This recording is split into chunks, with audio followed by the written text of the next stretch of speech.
상스러운 영화 토크 딴지 영진공.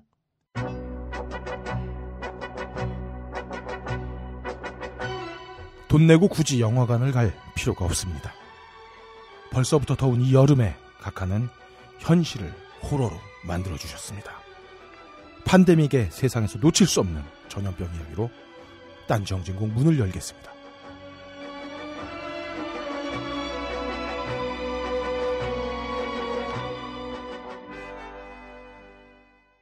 딴지 영진공을 기다려주신 전세계 시청자 여러분, 저희가 아직 살아있네요. 예. 근데 저희 시청도 해요?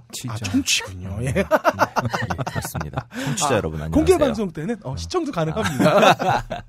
6월 4주차 본격 여름으로 들어간 대한민국에서 보내드리는 딴지 영진공 시작하겠습니다. 발행 16주차 딴지 영진공 아직도 넉넉하다 말씀드립니다. 저도 그만하고 싶지만 깨알같이 모니터링을 하고 있는 출판사 때문에 하지 않을 수가 없습니다. 살려주세요. 발행 16주차니까 껄림이 이 얘기를 18번을 하셨어요. 그렇죠. 가업거래소 2번 했거든요. 이게 원래 애초에 3,000부 찍자고 국장님이 말할 때 말렸어야 되는데 후회한들 어떻게 하겠습니까? 여러분들의 지속적인 관심 부탁드리고요. 저는 처음부터 500분만 찍자. 더불어서 아직까지도 샘플을 받아보지 못한 도서출판 부르스의 소설 하우스 오브 카드. 이거 우리 주니? 그러게 말이야. 참 지난주 당첨자들 제가 바빠서 연락을 못 드렸습니다. 죄송합니다. 역시나 짐작으로나마 좋은 책이다 말씀드릴 수 있겠고요. 7월 18일 딴지 영진공 100회 기념 공개 방송 강행하도록 하겠습니다. 대신 저희도 좀 준비를 할 텐데요. 가능하면 마스크는 준비해 주시고 컨디션이 좋지 못한 분들은 삼가해 주시면 감사하겠습니다. 우리 무더 올라가서 관객석 봤는데 전부 마스크 쓰고 있으면 정말 볼만하겠다. 그리고 당일 헐랭이님이 최고급 비접촉 체온계를 협찬해 주시기로 했어요. 그래서 입장 시 맞박에 한 발씩 쏴드릴 테니까 너무 걱정하지 말아주시고요. 더불어서 딴지 측에서는 최근 방송 폐지 사태와 맞물려서 딴지 마켓을 지금 긁어 모으고 있어요. 최고의 상품을 준비할 예정입니다. 아니 가업거를 폐지했는데 왜 우리가 그 혜택을 받는지는 모르지만 감사해요. 네, 감사하죠. 네. 좋은 일이야. 네, 그래요. 뭐 얻어 걸린 거라고 볼 수 있죠. 원래 좋은 일에는 이유를 따지지 않는 거예요. 그럼요. 그 빈 가방 하나씩은 꼭 챙겨주시길 바라겠습니다.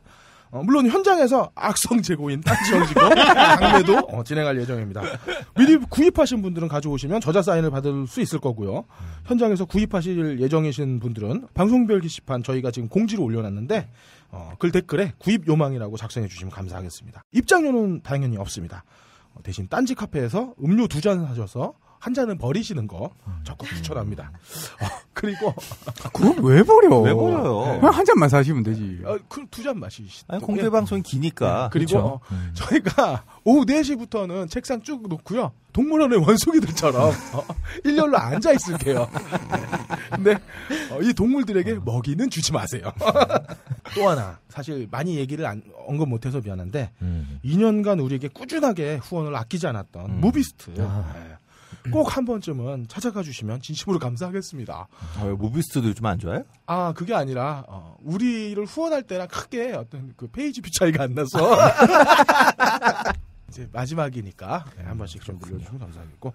자, 오늘 출연하신 의원님들 소개하도록 하겠습니다.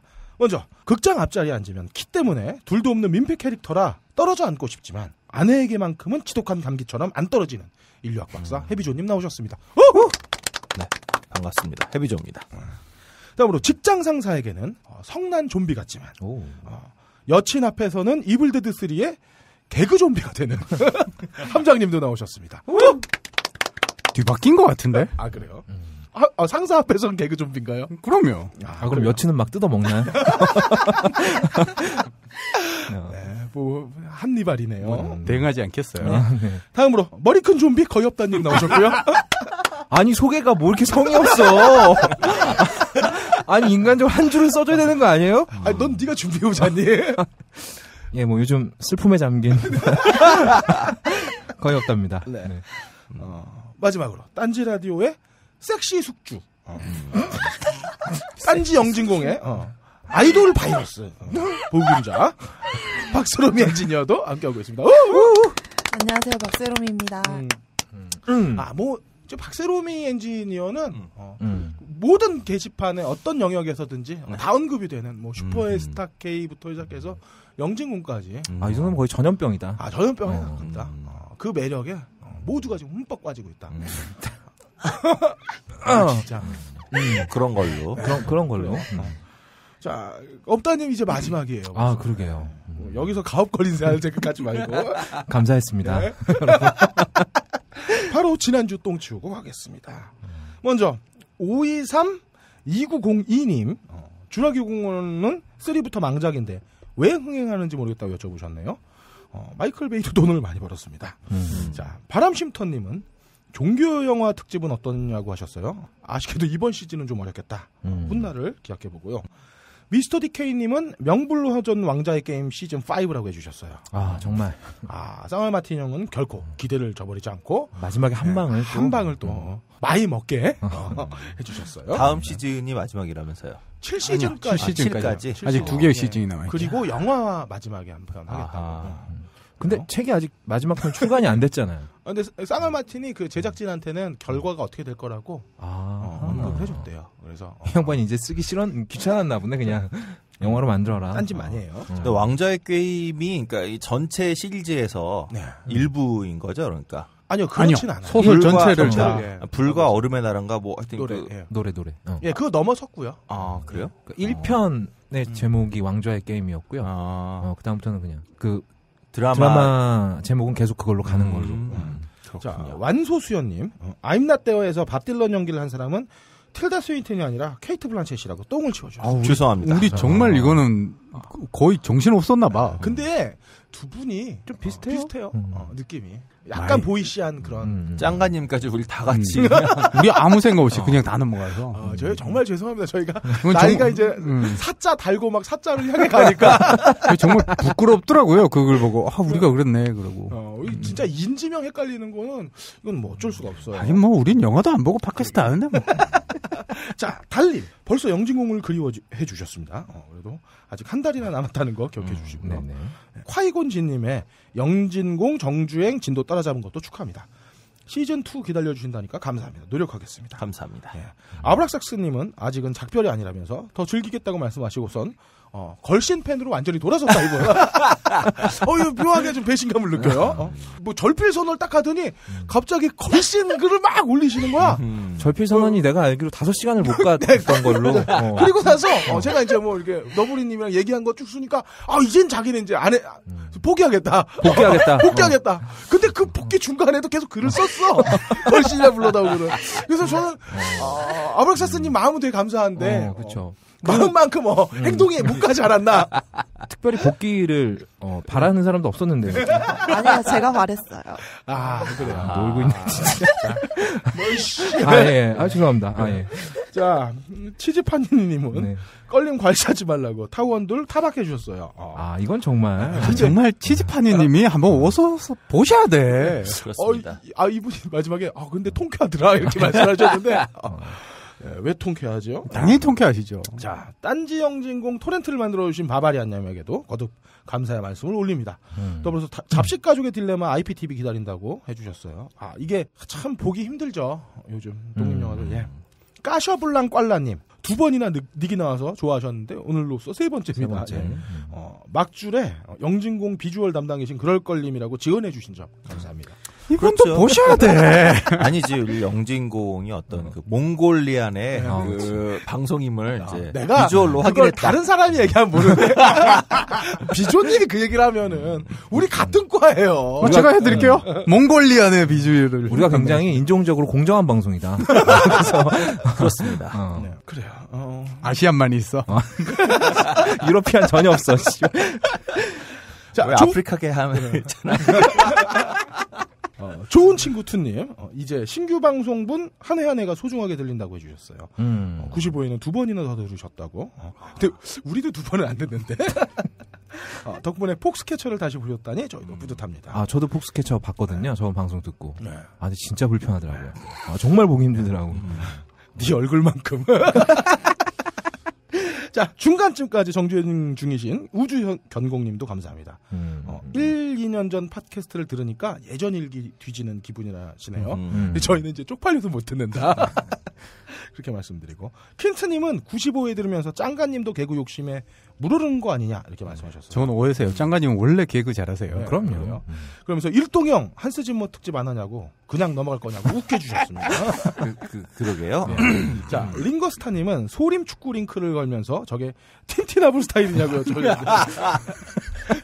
제가 볼 때 저건 그냥 미친 거다. 놀라운 연기다. 도나스님의 하우카 당첨 축하드리고요. 근데 아직 해비조님이 발송 안 했다는 거. 네, 그렇습니다. 죄송합니다. 자, 민솔님은 남편에게 왕자의 게임 스포를 당했다고 아파하셨습니다. 원래 남편이 남의 편이라서 남편입니다. 까미우랑그레이님은 만화 대공룡 시대 링크를 올려주셨어요. 이건 뭔가요? 80년대 만화인데, 예. 정말 유튜브에 넘는 게 없는 것 같아. 진짜. 그렇죠. 있죠. 성인물 같은 건 잘 없지.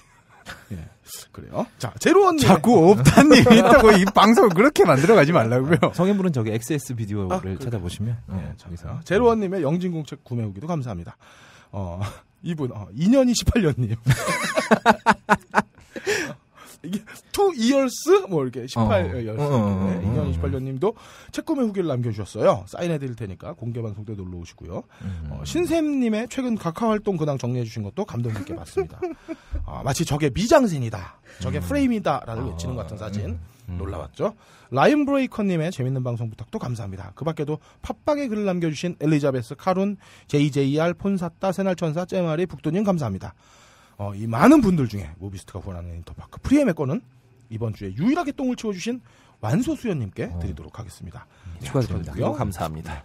도서출판 푸른 숲이 후원하는 소설 하우스 오브 카드는 책을 꼭 읽어보고 싶다고 말씀하신 밝은 노쇠님, 그리고 멀리 부산에서 사시기 때문에 사인을 받을 수 없어 슬픈 2년 28년님께 드리도록 하겠습니다. 네네. 당첨되신 분들은 딴지라디오 방송별 게시판에 메일 주소를 남겨주세요. 딴지 영진공이 지금까지 온 것은 여러분의 변함없는 관심 때문이었습니다. 앞으로도 그렇겠지요. 발가벗겨 디벼보는 영진공 전당포.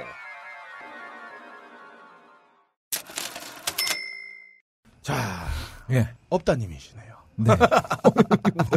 뭐죠? 마지막이라서. 평소와 다른 이런, 저한테 그런 아련한 목소리 내지 마세요. 소름 끼칩니다. 일단 제가 이번에 온 거는 굉장히 정성 들여서. 그래서 길어. 길고요. 마지막이라고 생각하니까 저도 좀 그런 게 있더라고요. 그래서 되게 늦게 올라왔어요. 네. 마지막까지 퇴고의 퇴고를 거듭하다가. 마지막까지 미루다 쓴 게 아니라? 어디를 퇴고했다는 것일까. 아니, 맞춤법 봤어요?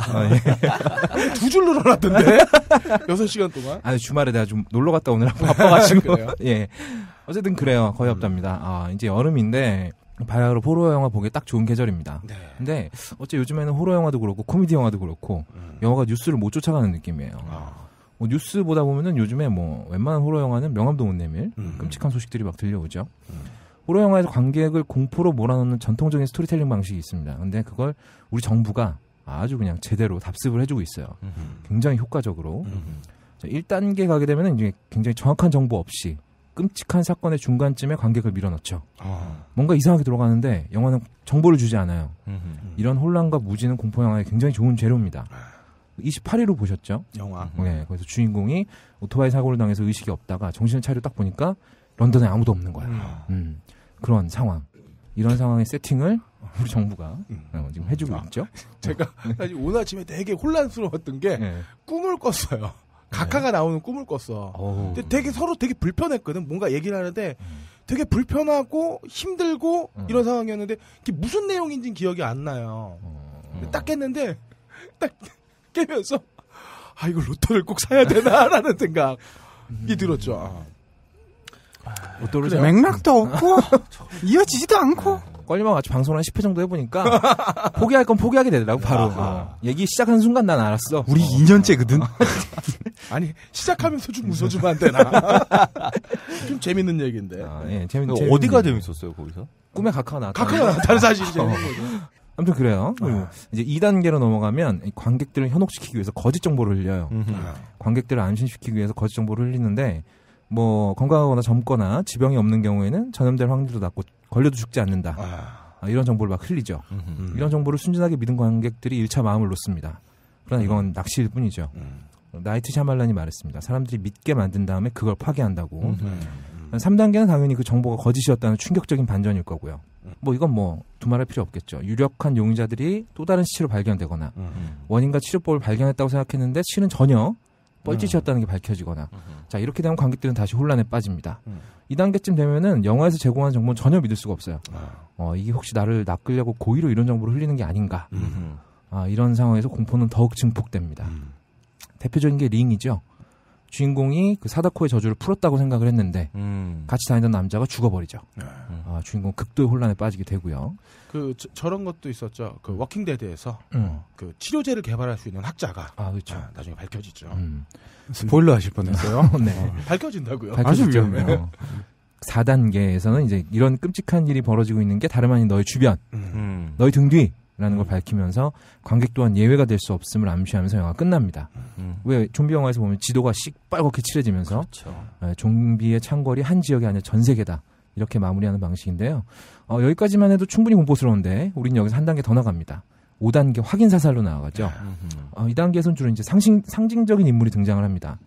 뭐 어느 모 기관의 수장이라든가 뭐 미국 대통령이라든가 이런 애들이 나와서 이 상황은 사실 전혀 통제가 안 되는 상황이며 네가 할 수 있는 거라고는 아무것도 없고 죽고 사는 건 결국 운에 달려있다는 굉장히 철학적인 결말을 내면서 영화가 마무리가 되게 됩니다. 이 어느 호러 영화에서나 그렇거든요. 최후의 희망은 누군가 여기서 우리를 구조해 줄 거라는 희망이에요. 그게 뭐 정부가 됐건 뭐 생전에 본 적도 없는 WHO 세계보건기구죠. 아니면 군대건 간에 어디선가 도움의 손길이 나타날 거라는 희망인데 주인공들은 대부분 이걸 믿고 전진을 하게 되거든요. 근데 그 정부의 수장이라는 인물이 나타나서 나도 잘 몰라. 우리도 혼란스러워. 그러니까 그냥 손이나 잘 씻고 밥 잘 먹고 잘 싸. 이렇게 얘기를 하는 거죠. 이거 거의 손 씻고 있어요. 그 와중에 비조님 손 씻고 있어요. 갑자기 손을 확 씻고 싶어요. 중동 독감 같은 거야. 특히나 우리 각하께서는 그것도 초등학교 가서 말씀하셨잖아요. 굉장히 효과적인 확인 사살이다. 이 정도 되면 뭐 대한민국 소독제 냄새가 소주 냄새가 나네. 이게 알코올이 많이 들어요. 그렇군요. 네. 아무튼 이 정도면 대한민국 전체가 뭐 거의 거대한 호러 영화 속에 있는 거나 마찬가지입니다. 그것도 굉장히 퀄리티 높은 제대로 디렉팅이 된 호러 영화 속에 살고 있는 거죠. 아시겠지만 호러 영화는 퀄리티가 높을수록 사람이 더 많이 죽어나갑니다. 이 정도 되면 우리 각하가 호러 영화 열성 팬이 아닌가. 왜 그 소라넷 형님들 보면 혼자 봤던 야동을 현실에서 잃어보고자 이게 파트너도 찾고 이러시잖아요. 우리 각하는 스케일이 다르다. 줄 서봅니다. 초대남 줄 서봅니다. 그렇죠. 잘하시네요. 네. 뭔 소리야 그게? 네? 소라넷 형님들이 이렇게 좀 본인들의 욕망을 해소하기 위해서 청취자들이 소라넷이란 단어를 알 거라고 생각하고 방송하시지 말아주세요. 소라넷. 나 좀 소란의를 이게 뭔가 한참. 거봐요, 비조님도 소라넷 아시잖아요. 알죠, 잘 알죠. 옛날에 전통과 역사에 소라넷인데 옛날에 있었잖아. 아직도 있어요? 아직도 있어요.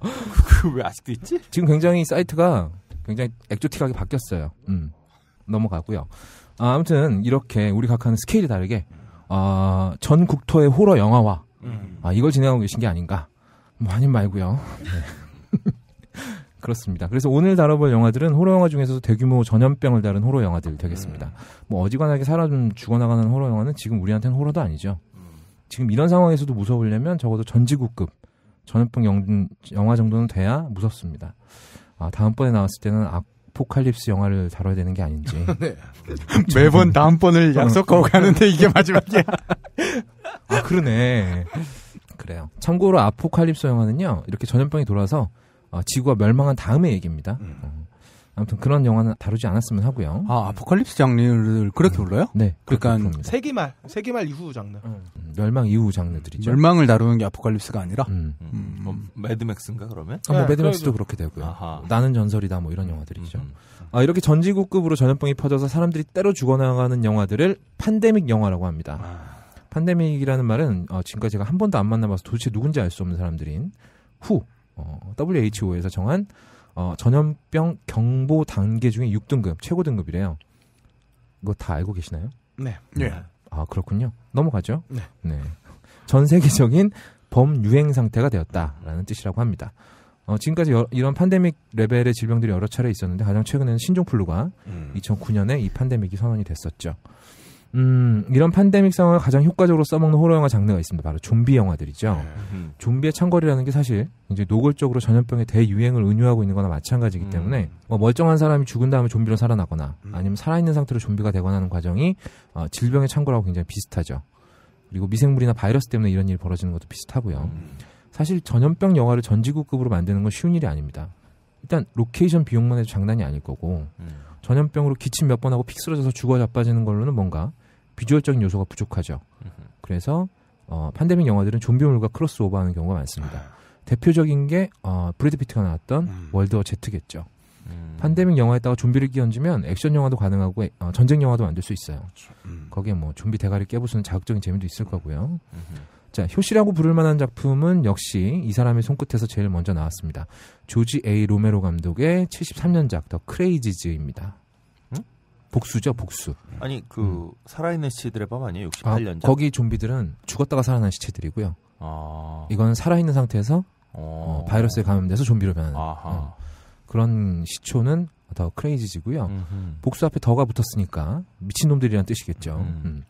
정부에서 극비로 실험하고 만들던 바이러스를 싣고 가던 비행기가 작은 마을에 추락을 하는데 재수없게 이게 또 상수원으로 사용하던 강에 추락을 해버립니다. 상수원을 타고 바이러스가 마을 곳곳으로 퍼져나가고 감염된 사람들이 하나둘씩 그 샤이닝에 나오는 미친 살인마 아빠 잭처럼 변하기 시작한다는 내용이죠. 정부에서는 이 마을 하나를 완전히 격리하고 감염자들과 더불어서 멀쩡한 사람들까지 싹 쓸어버립니다. 그 와중에 소수의 사람들이 탈출하는 이야기인데요. 이 작품은 우리나라에 들어오면서 분노의 대결투 암호명 트릭시라는 이상한 제목으로 바뀌었는데 암호명 트릭시는 좀 깬다. 암호명 이 트릭시가 바이러스 이름이 트릭시거든요. 그래서 근데 이렇게만 들어보면 무슨 액션 영화나 스파이물 같지만 재난 영화입니다. 이 영화는. 그래서 지금은 이 영화 찾기가 굉장히 어렵고요. 대신에 굉장히 잘 만들어진 리메이크작이 있습니다. 제목 똑같고요. 우리나라에서는 그냥 크레이지라는 제목으로 수입이 됐습니다. 영화 내용도 전체적으로 같은데 현대적인 배경으로 잘 옮겨놓은 데다가 감독이 브렉 아이즈너라고 이분이 디즈니 전 회장의 아들이래요. 금수저네요. 네, 금수저죠. 그래서 사하라라는 영화를 만들었다가 전지구급을 망했죠. 이 사하라는 헐리우드에서 만든 가장 심하게 망한 영화 탑10 안에 꼭 들어가는 영화입니다. 그래서 별로 기대 없이 봐도 이 영화 굉장히 재밌습니다. 이 사람의 감수성은 호러 쪽에 굉장히 잘 발달이 되어 있는 것 같아요. 호러적인 감수성은 원작을 뛰어넘는다고 볼 수 있고요. 새벽의 저주 같은 영화는 원작도 훌륭한데 그걸 뛰어넘은 거고 근데 이 경우는 원작이 그렇게까지 뭐 잘 만든 영화는 아니라서 그냥 수작이 나왔는데 뛰어넘은 거죠. 네. 하여튼 크게 어렵지 않게. 네, 그렇죠. 어렵지 않게 쉽게 뛰어넘은 거죠. 바이러스로 살아있는 사람들이 미치광이로 변해가고 작은 마을 하나가 쑥대밭이 어떻게 되는가를 이제 섬찟하고 효과적으로 잘 표현한 영화 되겠습니다. 마을 단위의 좀비 팬데믹 영화라고 볼 수 있어요. 사실 이 마을에 좀비 바이러스가 퍼지게 된 계기는 그냥 사고입니다. 아군이 겹친 거죠. 이 바이러스 이름이 트릭시인데 바이러스를 만들던 미군도 이게 너무 위험하다고 판단을 해서 소각장에 폐기를 하러 가는 길이었거든요. 근데 하필이면 그 비행기가 추락을 하고 재수없게도 추락한 게 또 상수원인 바람에 마을 전체가 순식간에 바이러스가 퍼져버리게 된 거죠. 그냥 사고라고밖에 할 말이 없는 상황인데. 실험 아니었을까? 실험? 근데 정확한 의도는 밝혀지지 않아요. 일단 기본 프로세스는 저렇게 진행되지 않기 때문에 소각은 그 자리에서 하게 될 테니 비행기로 옮기진 않았을 것 같지만 어쨌든 영화적 설정일 테니까. 비행기를 옮겼다는 말이 나중에 이제 FBI 요원이 하나 나와서 하는 말이니까 100% 믿을 수는 없겠죠. 그래서 순식간에 마을에 바이러스가 퍼져버리고 최악의 상황에서 미국 정부는 바로 마을을 폐쇄하고 마을 사람들을 모두 싹 죽여버립니다. 완전 초강수죠. 근데 이거는 이 바이러스가 얼마나 답도 없이 위험한지 본인들이 너무 잘 알고 있었기 때문이에요. 마을 사람들 입장에서는 멀쩡하게 잘 살다가 좀비로 변하고 몰살당하는 그런 억울하게 짝이 없는 입장이지만 바이러스가 미국 전역에 퍼지는 것만은 어쨌든 막아야 했다는 입장을 생각해 본다면 그래도 즉각 대처를 해서 피해를 최소화한 게 어디냐 라는 미친 생각이 스물스물 듭니다. 이게 다 우리가 다이나믹 코리아에서 살고 있는 덕분이죠. 우리한테는 없는 거잖아요. 즉각 대처 이런 거. 있어요. 우리 박원순 시장이 공개하니까 즉각 대처했잖아요. 정부 여당에서. 그렇군요. 각하는 3일, 그러니까 4일날 발표했는데 3일날 지시했다라고 얘기하고. 청와대에 딱 체온계 설치하고요. 그러니까 말이 꼬이잖아요. 그럼 카카가 공표하라고 했는데 박원순 공표한 거 괜찮은 거 아니냐? 이렇게 돼버린 거 아니야? 거기서부터는 답이 없죠. 네, 그렇죠. 먼저 앞설라다 보니까. 즉각 대처했구나. 즉각 대처했죠. 즉각 대처했구나. 정말 바보들 같아. 거의 초등학생급의 거짓말 그렇죠. 스킬이죠, 이거는. 뭐 우리 아빠가 더 커 뭐 이런 거지 뭐. 뭐 그래요. 우리가 원하는 건 그런 즉각 대처가 아니었지만 어쨌건 즉각 대처했네요. 아무튼 이 로메로 감독이 원작에서 그렸던 좀비는 아까도 얘기했죠. 즉각 대처로 추정되는 거지. 그렇죠. 지난 다음에 알게 된 거니까. 그렇죠. 아무튼 이 좀비들은 죽었다가 다시 살아난 시체들이 아니었고요. 병에 걸린 인간들이었습니다. 그래서 얘들은 몸이 썩어서 뭐 부스러지거나 이러지도 않고 신체 능력이 인간에 비해서 현저히 떨어지지도 않아요. 단지 그냥 이성만 없고 폭력적인 광기에 의해서 움직이는 괴물들이었죠. 이런 특징들을 가져다가 제대로 써먹은 영화가 바로 28일호입니다. 드디어 좀 여러분들 아실만한 영화가 나왔죠? 그렇습니다. 데니 보일 감독이 만든 28일호. 이 영화는 $800만 굉장히 저예산으로 찍은 영화예요. 그래서 카메라도 DV 카메라를 사용했다고 해요. 그리고 런던에 아무도 없는 장면 있잖아요. 이거는 새벽 시간에 정말 짧은 시간에 촬영을 했다고 합니다. 촬영 싹 하고 싹 빠진 거죠. 그리고 28일호에서는 침팬지들로 실험하고 있던 분노 바이러스가 영국 전역에 퍼지게 되는 과정을 그립니다. 여기에 결정적인 역할을 한 사람들이 있어요. 바로 동물 해방연대 운동가들입니다. 연구원들이 이 바이러스 정말 위험하니까 절대로 풀어주면 안 된다고 뜯어 말리는데 쌩 까고 풀어줬다가 그 침팬지들한테 물리고 1차 감염자가 되죠. 얘들이 굳이 이렇게 가까이 있는 동물원 놔두고 경비가 사모한 실험실까지 와서 이렇게 열심히 일하지만 않았어도 영국에 있는 그 수많은 사람들은 죽거나 전염되지 않았을 겁니다. 12 몽키즈에 나오는 미치광이처럼 뭐 인류를 멸망시키겠다 뭐 이런 목적을 가진 악역이 아니라 자기들 신념에 맞게 일을 열심히 하다가 본의 아니게 어마어마한 민폐를 끼쳐버린 거죠. 팬데믹 영화에서는 이런 민폐 캐릭터들이 굉장히 자주 등장합니다. 더 중요한 건 이런 분노 바이러스 실험을 안 하면 되는 거잖아. 그렇죠. 그렇다고요. 네. 그렇게 타고 올라가면 태어난 거부터 네가 안 태어났으면 되는 건데. 팬데믹 영화에 등장하는 이런 민폐 캐릭터들이 등장할 수밖에 없는 이유가 영화 자체가 일단 바이러스가 퍼지지 않으면 영화가 안 되죠. 그렇기 때문에 어떻게든 바이러스를 퍼뜨려야 되는데 이게 뭐 미치광이가 일부러 퍼뜨렸다는 설정보다는 뭐 어떻게 하다가 그렇게 돼버렸다라는 식으로 풀어나가는 게 더 이치에 맞으니까요. 그래서 여기 등장하는 민폐 캐릭터들은 본인 일을 굉장히 열심히 하다가 본의 아니게 혹은 무능해서 혹은 멍청해서 바이러스가 퍼져나가는데 결정적인 역할을 하게 됩니다. 그리고 이 민폐 캐릭터의 끝을 보여준 영화가 바로 이 28일후의 속편 28주 후에 등장합니다. 주인공 가족들이죠. 이 가족들은 처음부터 끝까지 굉장한 민폐 덩어리들입니다. 이 바이러스가 퍼지는데 이 애들 2명이 굉장히 혁혁한 공을 세우죠. 거기다가 이제 등장인물들의 악의 없는 실수 몇 가지가 겹쳐지면서 다시 바이러스가 영국 전역으로 퍼져나가게 됩니다. 그리고 뭐 이건 스포인데 마지막에 이 누나가 이 동생 살려보겠다고 이 동생의 감염 사실을 숨기는 바람에 결국 이 바이러스는 옆나라 프랑스까지 도달하게 됐죠. 언제나 숙적이구나. 그럼요. 근데 얘가 그 마지막 희망은 희망이잖아, 동생이. 그렇죠. 이제 항체를 가진 사람이었으니까. 근데 얘들이 그렇게 들어가서 지네 엄마를 구하지 않았으면 바이러스 멸종될 거였어요. 그래서. 그렇죠. 근데 그 엄마는 왜 안 굶어 죽은 거야? 그 엄마가 좀비한테 물린 다음에도 살아남은 게 이게 이제 복균자. 그러니까 본인이 그 좀비를 변하지는 않으면서 그래서 막 썩은 음식이나 이런 거 주워 먹고 살아 있었던 거죠. 그래서 애들이 가서 구했는데 그 엄마가 아빠랑 키스하면서 아빠가 잠깐 참지 못해서 그 모든 일이 벌어지게 됩니다. 그 혀를 왜 넣어? 걸로 자꾸. 나까지 창피하면 안 되는데 왜 이렇게 나도 창피하지? 예, 넘어가요. 그 다음 작품이 이제 28개월 후가 준비하고 있대요. 기대되네. 데니 보일 감독이 다시 한번 이 시리즈 연출하고 싶다고 의사를 밝혔다고 하는데 아직 만족할 만한 시나리오가 나오지 않아가지고 촬영이 몇 번 엎어졌다고 합니다. 28개월이 만약에 성공하면 28년 후로 가나요? 그러면? 뭐 그렇게 되겠죠. 아니면 뭐 시즌으로 나눠가지고 28시즌 후 뭐 이렇게 나왔어요. 이게 만족할 만한 시나리오가 안 나와서 조너선 논란 있죠.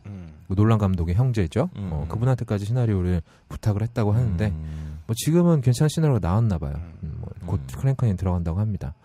아무튼 28일호가 질병의 출현과 그리고 쑥대밭이 돼버린 영국의 모습을 담고 있다면 28주 후는 어렵사리 바이러스를 진압하고 나서 새롭게 쌓아올린 시스템이 단 2명의 아이들로 인해서 다시 한번 개박살이 나는 그런 엄청난 스케일의 민폐를 보여줍니다. 영화에서도 뭐 결국 그 아이들이 뭐 바이러스 상체 복균자들이라는 설정으로 이걸 무마시키려고 하는데요. 아까도 얘기했지만 걔들이 그렇게 살려내지 않았으면 그 바이러스 어차피 멸종될 거였어요. 멸종돼서 있지도 않은 바이러스 상체가 무슨 소용이 있겠어요. 뭐 연구용으로 쓴다고 해도 그게 사람 목숨만큼의 값어치는 없죠.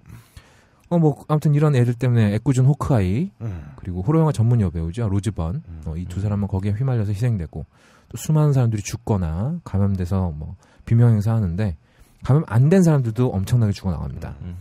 뭐 누구 하나 작정하고 망치려는 사람도 없고 다들 자기 할 일 열심히 하는데도 불구하고 사실 실수라고 하기도 뭐한 사소한 행동들이 쌓여서 대재앙의 불씨가 되는 거죠. 사실 이 영화에 등장하는 민폐들의 향연은 용납할 수는 없지만 충분히 감정적으로 이해는 되는 상황이었어요. 그렇죠. 가지 말라고 하는데 진짜로 안 가면 그건 아이가 아니라 어른이죠. 그렇습니다. 그렇다고 또 뭐 애들이 금지구역으로 들어간다고 그걸 보자마자 쏴 죽일 수도 없고 당연히 그랬을 만한 행동들이 쌓여서 이렇게 엄청난 대재앙이 불러오게 되는 거죠. 그냥 결국 재난인 겁니다. 월더 Z에서도 이런 민폐 집단들이 등장하죠. 민폐 합창단이 등장을 해서 이스라엘을 완전히 쑥대밭으로 만들어버립니다. 그나마 좀 좀비로부터 방벽을 쌓아가지고 방어의 기능을 수행하고 있었던 이스라엘이 완전히 쑥대밭이 돼버리죠. 근데 이분들도 역시 악의는 없고 고마워서 하는 행동이에요. 들여보내줘서 고맙다고 감사의 노래를 불렀는데 결과적으로 떼죽음의 합창이 돼버렸죠. 역시 남의 집에서 고성방가는 위험하다. 이런 교훈을 혹은 뭐 이스라엘과 팔레스타인을 같이 놔두면 피를 보게 된다는 뭐 이런 교훈이 아닐까. 근데 뭐 이거는 인종차별하고 관련될 수 있는 발언이기 때문에 딴지에서 이런 발언하면 안 됩니다. 아이고. 참네. 아는 사람만 웃는. 네. 좀비 영화는 이쯤 하고요. 진짜 질병을 다룬 영화들도 넘어가 보도록 하겠습니다. 지금 가장 현실적인 판데믹 영화라고 부를 수 있는 영화는 스티븐 소더버그 감독이 만든 컨테이전이에요. 제가 첫머리에 말했다시피 전 세계적인 전염병 발발은 영화로 그리기가 쉽지 않죠. 그걸 진짜로 해낸 영화라고 볼 수 있겠습니다. 그것도 나오는 배우들이 전부 다 주연급이죠. 엄청난 배우들이죠. 엄청난 배우들이 막 떼고치로 5분 만에 나옵니다. 죽고요. 끝까지 나올 줄 알았던 배우가. 그렇죠. 기네스 펠트로는 영화 시작과 동시에 9분 만에 사망합니다. 그 정도 배우한테 그런 짓을 할 수 있는 감독은 소더버그밖에 없지 않나. 또 헐리우드니까 할 수 있는 일이고요. 이 영화는 굉장히 사실적입니다. 한 50% 정도는 극영화라고 보기보다는 다큐멘터리나 재연극에 가까운데 거기에 나온 사람들이 맷 데이먼, 기네스 펠트로, 로렌스 피시번, 마리안 꼬띠아르, 주드로, 케이트 윈슬렛 같은 배우들이 나와서 사실적인 연기를 해주는 거죠. 전지구적인 재난에 맞서서 싸우는 사람들의 이야기를 굉장히 사실적으로 그린 영화고요. 이 영화에는 영웅도 없고 민폐 캐릭터도 없습니다. 뭐 주드로가 연기한 캐릭터가 이 사람은 민폐라기보다는 악당이고 악역이죠. 게다가 얘는 이렇게 돌아가는 판세에 그렇게 큰 영향을 주지도 않고요. 이 영화가 소더버그 감독이 신종플루 때 전 세계적으로 질병이 퍼져나가는 걸 보고 영감을 받아서 만든 영화라고 해요. 정확한 사실 전달을 위해서 질병협회라든지 WHO, 세계보건기구에서 자문을 많이 받았다고 하고요. 영화를 보고 나서 과학자들이 굉장히 호평을 했다고 합니다. 이 영화는 굉장히 전체적으로 영진공업 비슷해요. 왜죠? 학력이 과합니다. 등장하는 거의 모든 사람이 최소 박사 아니면 다국적 대기업의 중역들입니다. 그래서 영진공처럼 좀 지루할 것 같다라는 생각이 드실 수 있지만 그렇지 않아요. 재밌습니다. 그리고 지금 이 영화는 이 시점에서 적어도 우리한테는 힐링 영화예요. 왜냐하면 이 영화에 나오는 사람들은 딱 한 명을 빼놓고 정말로 프로들이고요. 자기가 하는 일이 얼마나 위급한지 잘 알고 있습니다. 뭐 쓸데없는 뻘짓을 해서 사람들 죽어나가는 판에 보는 사람 복장이 터지게 하지도 않고요. 굉장히 논리적인 과정을 통해서 가장 빠르고 정확하게 그리고 때로는 자기 자신을 희생해서 해결책을 찾아내죠. 여기서는 뭐 마른 논에 물총 싸움 이런 건 안 하죠. 절대 안 하죠. 사진 찍고 이런 거 안 해요. 적어도 위에 높으신 분들이 뭔가 제대로 노력하고 있다고 믿을 수 있는 상황. 내가 낸 세금이 나를 포함해서 세계를 구하는데 제대로 쓰이고 있는 상황. 얼마나 좋습니까? 이런 상황에서 우리는 이런 영화 보면서 힐링해야 되지 않나 이런 생각 해보고요. 그리고 프로포셔널한 영화 말고 피와 고함 그리고 충성과 눈물 충성이란다. 충성도 가득하죠 우리나라에. 충성이 가득해야지. 충성과 눈물이 가득한 한국형 블록버스터 재난 영화 보고 싶으시면요. 이 영화 보시면 됩니다. 2013년작 국산 영화죠. 김성수 감독의 감기를 선택하시면 되겠습니다. 이 영화는 팬데믹 영화에 등장할 수 있는 거의 모든 요소들이 완전 부대찌개처럼 다 때려박고 만든 영화입니다. 근데 맛은 없어요. 이게 또 이 부대찌개라는 게 그냥 다 쳐놓고 끓이기만 하면 될 것 같으니 제대로 맛을 내기란 쉽지 않지 않습니까? 되게 못 끓인 부대찌개 같은 영화라고 보시면 되겠습니다. 이 영화에는 다른 영화에는 등장하지 않는 아주 극강의 민폐 캐릭터가 하나 등장을 해요. 심지어는 그 사람이 영화 주인공입니다. 수혜죠. 수혜가 또 이 옷 잘 입기로 유명하지 않습니까? 네. 그런가요? 드레 수혜라고 그래요. 유명한 옷 잘 갈아입기로 유명해요. 수혜랑 그 딸내미가 등장하는데 거의 소시오패스 수준이다. 영화를 보는 내내 얘만 나면 그렇게 짜증이 이가 막 바득바득 깔릴 정도로 이기주의와 민폐의 극을 보여줍니다. 게다가 또 이 다른 하나 주인공 장혁인데 얘는 그냥 호구예요. 뇌가 없어요. 수희한테 잘 보이려는 생각밖에 없어요. 주인공 3명이 이러니까 이 영화가 굉장히 끝까지 보기 쉽지 않은데 이 첫 등장, 수혜가 등장하는 첫 등장에서 자동차가 통째로 구덩이에 빠지거든요. 장혁이 목숨 걸고 구해주니까 한다는 말이 사람 구해주는 게 직업이면서 뭘 그렇게 생색을 내냐. 이런 드립을 치죠. 놀랍네요. 다음날 찾아와요. 그래서 혹시 이 사람이 고맙다는 말을 하러 왔나 보다 라고 생각을 했는데 내 차에 가방이 있으니까 그걸 꺼내달라 라는 부탁을 하게 되죠. 김성수 감독이 한 20년 동안 캐릭터를 못 벗어나는 것 같아요. 고소영 캐릭터에서. 그렇죠. 네. 사실 무사도 민폐 캐릭터 하나 때문에 전멸하는 얘기잖아요. 그렇죠. 그래요. 그래서 이제 장혁이 우리는 사람 구해주는 게 일이지 가방 꺼내주는 사람들이 아니다라고 얘기를 하니까 수혜가 어마어마한 대사를 치는데 TV 보니까 걔나 고양이도 구해주던데 내 가방은 왜 안 꺼내주냐 라는 대사를 쳐요. 고양이 가죽으로 만들었나요? 가방이? 이 사람 머릿속에서 개나 고양이는 자기 가방이랑 비슷한 레벨의 가치인 거죠. 충격적인 건 이 사람이 직업이 의사예요. 그것도 바이러스 전문입니다. 바이러스가 나중에 이제 어찌어찌 하다가 퍼지게 되는데 분당에 불법 체류자들이 들어오게 되면서 이분들이 가지고 들어온 이상한 바이러스가 퍼지게 되는데요. 왜 하필이면 분당에 들어왔는지 전 잘 모르겠어요. 왜 또 불법 체류자일까? 그렇죠. 이거는 인종차별하고 결부될 수 있는 문제입니다. 그러니까요. 하지만 딴 데서는 얘기할 수 없죠. 네. 진짜 나한테 뒤끝 있다고 그러는데. 저 뒤끝 있는 남자예요? 네. 아무튼 그래요. 아무튼 그래서 이 김성수 감독의 말에 따르면 우리가 이제 분당을 천당 아래 분당이다 이렇게 표현하지 않습니까? 네. 그런 도시 한복판에 바이러스를 던져놓고 싶었대요. 그건 또 무슨 심정이야? 그건 무슨 억화 심정? 모르겠어요. 이분이 분당했다가 아파트 사놨다가 실패했나요? 그러게요. 참. 네, 아무튼 그래서 분당 사람들이 거의 막 떼거지로 죽어나갑니다. 그래서 어찌어찌 하다가 수혜와 그 딸내미 그리고 장혁까지 같이 분당에 갇힙니다. 근데 여기서도 주인공은 자기의 지위를 10분 이용해서 오로지 자기 딸내미 하나 살려보겠다고 고군분투하게 됩니다. 이분이 다시 한번 말씀드리지만 바이러스 전문이에요. 게다가 이 상황을 타개할 수 있는 방법도 알고 있는 사람입니다. 아니 근데 이 사람밖에 몰라요? 그런 타개법을? 왜냐하면 이게 말하면 그러니까 이 바이러스의 최초 감염자를 수혜가 알고 있어요. 그래서 우연에 겹쳐가지고 수혜 딸내미랑 이 또 바이러스 최초 감염자하고 만나가지고 우정 비슷한 걸 놔두고 이런 장면이 나오는데 전혀 없어도 되는 장면이고요. 근데 이 사람이 한 행동이 보면 볼수록 과거 아니에요. 다른 감염자들이 죽던 말던 오로지 자기 딸밖에 안 보입니다. 심지어는 이 최초 감염자를 나중에 잡거든요. 그래서 최초로 이 사람의 피를 체혈을 해서 그걸 뒤로 빼돌려서 자기 딸한테 주사를 하죠. 바이러스 백신을 만들 생각을 안 하고 일단 딸한테 먼저 주사를 해봅니다. 그래놓고 자기 딸이 마루탄가요? 그렇죠. 이제 영화에서는 딸을 살리려는 절박한 심정에 그렇게 행동을 했다라고 얘기를 하는데 사실 딸을 살리고 싶었으면 먼저 백신부터 제대로 만드는 게 순서인데요. 그래놓고 자기 딸은 항체가 있으니까 무조건 보호해야 한다고 떠들어요. 이 정도는 가족 이기주의의 화신이다. 이렇게 볼 수 있는데 다른 주인공인 장혁은 이 민폐 모녀한테 꽂혀가지고 오로지 이 딸내미를 안전하게 지키는 데에만 혈안이 되어 있습니다. 장혁의 직업은 제가 앞에서도 얘기했지만 구조대원이거든요. 이 사람은 불특정 다수의 사람들을 구하는 게 직업인데 오로지 딸내미만 붙잡고 구합니다. 이 영화에 많은 영감을 받고 산 안드레아스를 만든 게 아닌가. 비슷해요. 정말. 어쨌든 보고 있으면 복장이 터져요, 정말. 게다가 이런 사람들이 주인공이잖아요. 악역도 아니고 주인공이란 말이죠. 다른 영화에서였다면 이런 사람들은 악역을 했어야 되는데 주인공을 하고 있기 때문에 굉장히 끝까지 계속 봐야 됩니다. 이 영화 그래서 실패했죠? 실패라고 하기는 감기는 BP 넘겼을걸요? 넘겼습니다. 300만이 넘었거든요. 이게? 많이 들었어요.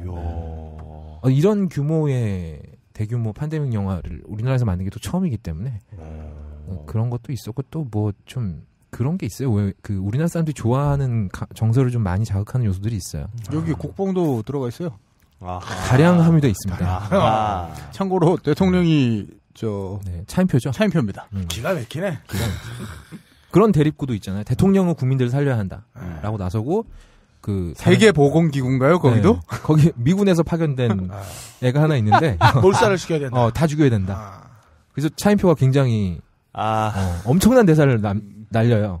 영어 대사를 남기는데 영어로 하진 않겠습니다. 지적당할 것 같아서. 웃겼다.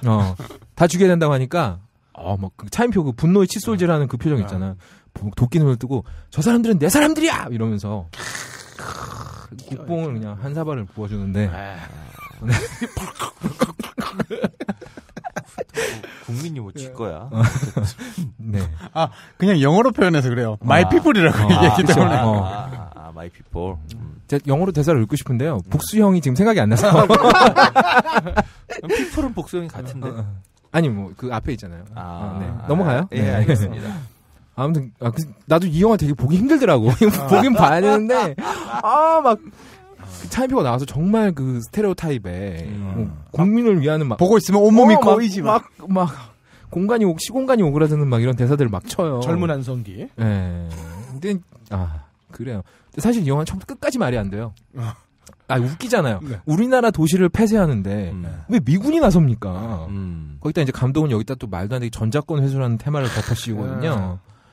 이 전작권하고 상관이 없는 상황이. 전시 작전, 전시가 아니잖아요. 그러니까요.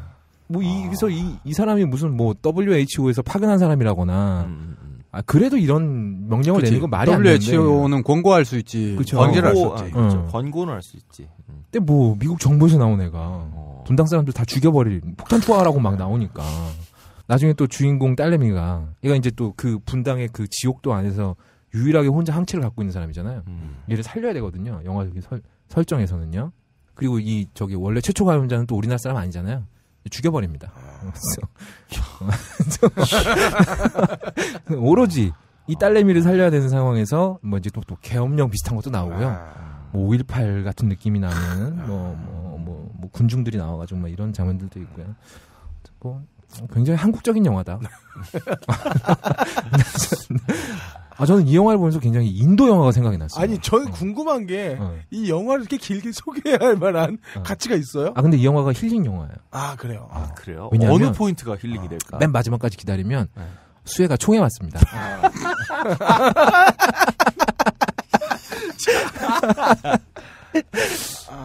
총에 맞아요.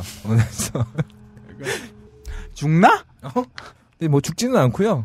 되게 왜 그런 거 있잖아요. 영화 보면 꼭 주인공들이 총 맞는 자리 있잖아요. 어깨 한 대 맞고 살죠. 근데 결국 이 영화는 근데 현실에서 무슨 총을 맞아요? 그 M60이에요. M60을 맞으면 어떻게 살아? 보통 어깨가 찢어져 날아가겠죠. 보통 여성분이면 한쪽 팔이 날아가야지. 그렇죠. 어깨 맞으면. 과다출혈로 죽지 그냥 바로. 근데 여기서 수혜가 죽어버리면 빵꾸가 등 뒤에 빵꾸가 이만큼 나지. 아니 M60을 한 3km 바깥에서 맞았다면 모르겠는데 가까운 데서 맞았을 테니 이 영화요. 제가 아까도 얘기했지만 그래요? 미군에서 사람이 나와가지고 분당을 쓸어버리라고 하는 영화예요. 산안드레아도 그렇고 재난 영화 보면 감기 같은 영화도 그렇게 나올 수밖에 없는 게 과연 내가 가족일 때 우리 가족 외에 내가 만약에 구조대원이라면 다른 사람 구하고 가족을 내팽개칠 수 있을까라고 생각해봤을 때 난 못 그럴 것 같아. 그렇죠. 어떻게 보면 현실적인 설정이라고 볼 수 있는데. 근데 장혁은 가족이 없나요? 모르겠어요. 장혁은 그냥 이 영화에서 미리 가족이라고 성어. 자기는 이미 생각이 간 거지 거기까지. 미래의 가족. 대사 중에 그런 대사가 있었는지는 모르겠어요. 근데 저도 자세히 그냥 되게 성의 없게 봐가지고 잘 넘기면서 몰라요. 봤구나. 15초 점프하면서 계속 봤거든요. 특히 차인표 나오는 장면. 난 그 영화에 차인표가 나는지도 잘 모르겠어. 그래서 하긴 제 주변에 감기를 받던 친구가 공짜표라서 봤는데 그래도 욕이 나와서 시간이 아깝다. 네, 그랬던 영화라고 하더군요. 거의 이 영화가 정말 부대찌개 영화인 게 28일후에서 썼던 영화 음악을 28주인가요? 거의 그대로 갖고 왔습니다. 왜 그런 거 있죠? 우리나라 작곡가들이 이렇게 한 소절만 바꿔서 표절 아니라고 우기는 거의 그 정도로 갖다 쓰기 때문에 그러니까 이 영화는 멜로디는 갖고 코드를 바꿨어요. 그렇죠. 음을 바꿨나? 뭐 제가 아까 그래서 이 영화를 보다 보면 인도 영화가 생각난다 그랬잖아요. 관객들이 좋아할 만한 거 그냥 다 때려박은 영화예요. 춤도 추. 뮤지컬이 들어가야 되는데. 또 뭐 유해진이 나와서 개그 연기하고요. 마동석이 나와서 악역 연기하고요.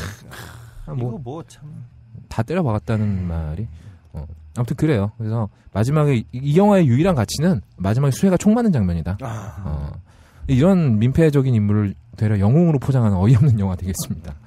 하지만 수혜가 총을 맞는 장면만은 이 사람이 굉장히 자기밖에 모르고 능력도 없고 하는 짓이라고는 우리 내 새끼 살려보겠다고 남한테 민폐 끼치는 것밖에 없거든요. 막판에 총 맞는 장면 하나만은 굉장히 속 시원한 장면이었다.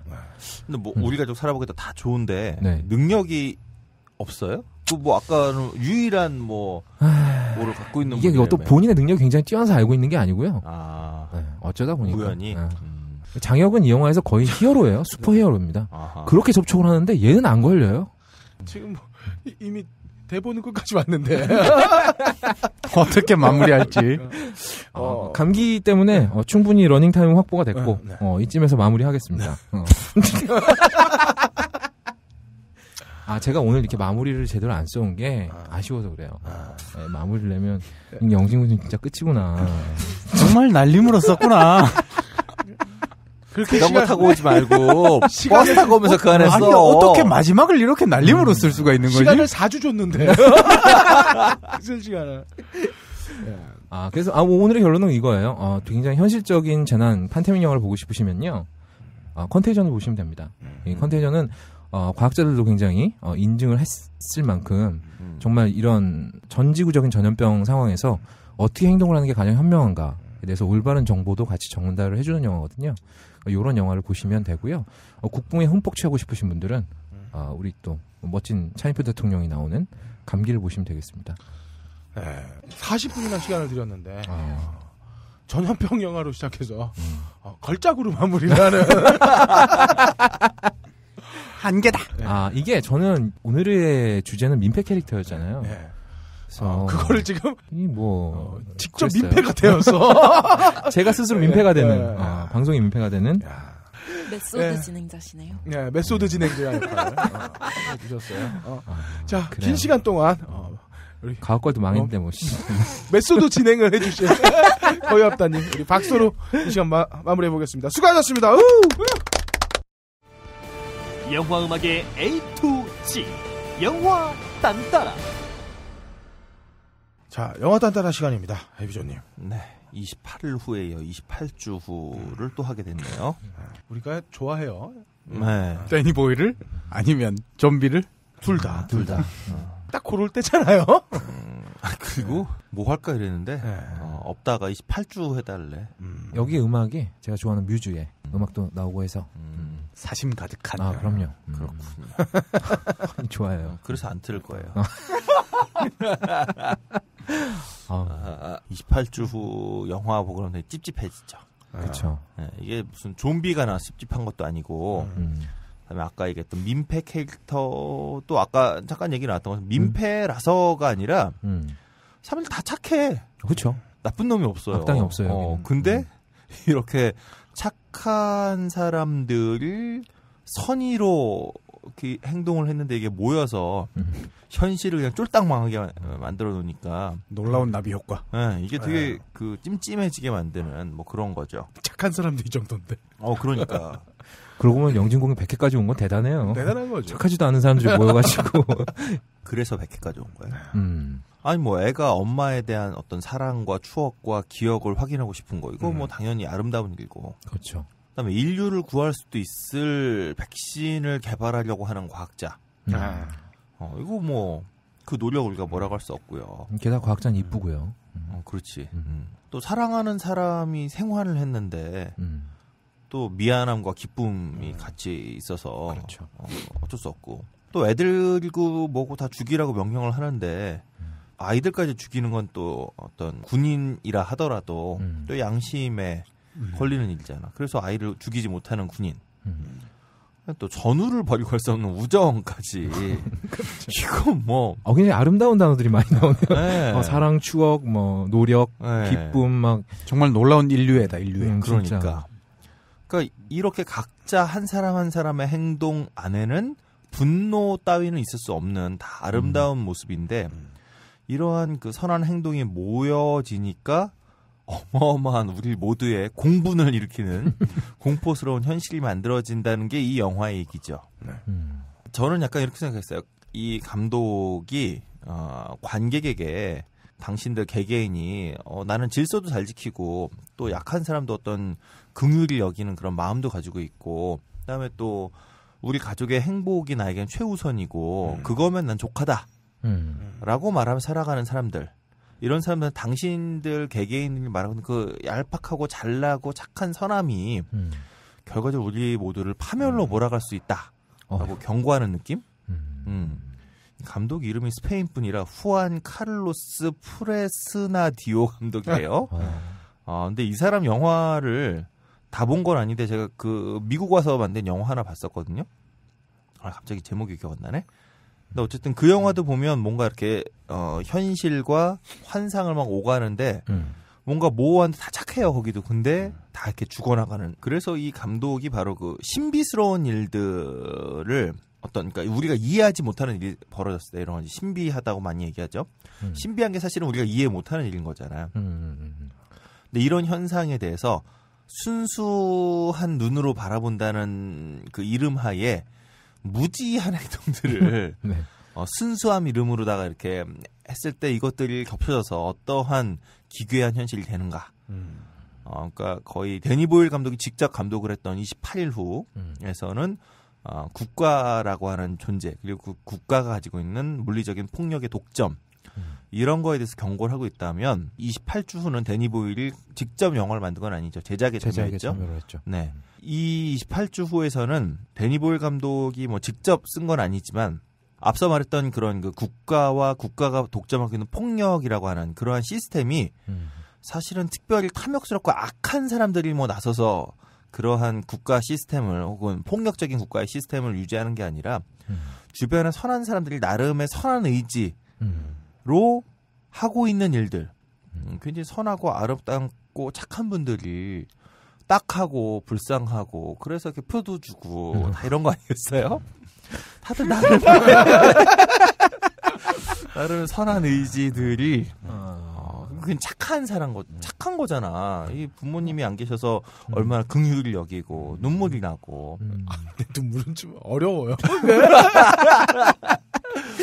쉬운 상황이다. 근데 여튼 그러한 마음들이 모여서 사실은 시스템을 아주 그냥 지랄맞게 만들어내는 시스템에 어긋나지도 않는데 불법 집회라 그러면 불법이라 생각하시고. 그러니까 그렇죠. 아니죠. 폭력 시위 물러가라고 얘기하시고. 그렇습니다. 그러면서 부채춤 추시고. 굉장히 선한 분들이란 말이야, 이분들은. 하나는. 우리 각하도 논에 물 주는 것도 굉장히 선한 마음에서 나왔을 거예요. 선한 마음으로 직사하시고. 벼가 다 쓰러져 죽었다는. 근데 그 발상은 도대체 어떻게 나온 거지? 뭐 어쨌든 그렇습니다. 살려야 한다 사진 보는데 그런 사진을 찍으시는 분들인데 제가 볼 때 전위예술 하시는 거예요. 전체적으로. 난 이 사진 작가가 꼭 반드시 나중에 회고록이든 뭐든 했으면 좋겠어. 그러게. 그 구도는 정말 예술이더라 진짜. 미장센이 이 정도는 돼야 미장센이다. 지난주에 그런 얘기가 있었죠. 무슨 얘기인지 모르겠고요. 근데 어쨌든 이 영화는 그러한 고민의 시간을 가질 만큼의 여유는 별로 없어요, 사실. 전혀 주지 않죠. 네, 굉장히 정신없이 빠르게 진행됩니다. 그리고 빠르게 진행되는 거의 효과가 1편이 꽤 성공한 걸로 알고 있는데 굉장히 성공했습니다. 제작비는 2편도 네. 그닥 많이 들어가지 않았다. 1편은 $800만 들여가지고요. 10배 이상 벌었다고 해요. 그러면 좀 투자 좀 하지. 예. 그 28주 후를 보면요. 굉장히 줌인이 많아요. 그다음에 포커스 인아웃을 잘 써갖고 바로 옆에 있어도 포커스 아웃을 시켜놓으면 그렇죠. 망원 렌즈로 촬영하면 바로 옆 사람이 바로 옆에 있어도 포커스 아웃을 시킬 수 있잖아요. 그래서 주변을 못 보게 만드는 그래서 더 공포감을 배가시키는 이런 방식으로 그러니까 좀비도 많이 안 나와요. 네, 그렇게 많이 나오지 않습니다. 네, 오히려 1편이 더 많이 나왔던 것 같아. 뛰는 좀비들은. 아, 그 1편의 좀비들이 그 아마추어 달리기 선수들을 섭외를 했대요. 뛰는 좀비라는 설정을 제대로 살리기 위해서. 근데 이게 못 잡아야 되잖아, 좀비가. 잡아. 그래서 결국엔 감독이 메가폰을 잡고 제발 조금만 천천히 뛰어달라고 부탁을 하면서 찍었다고 해요.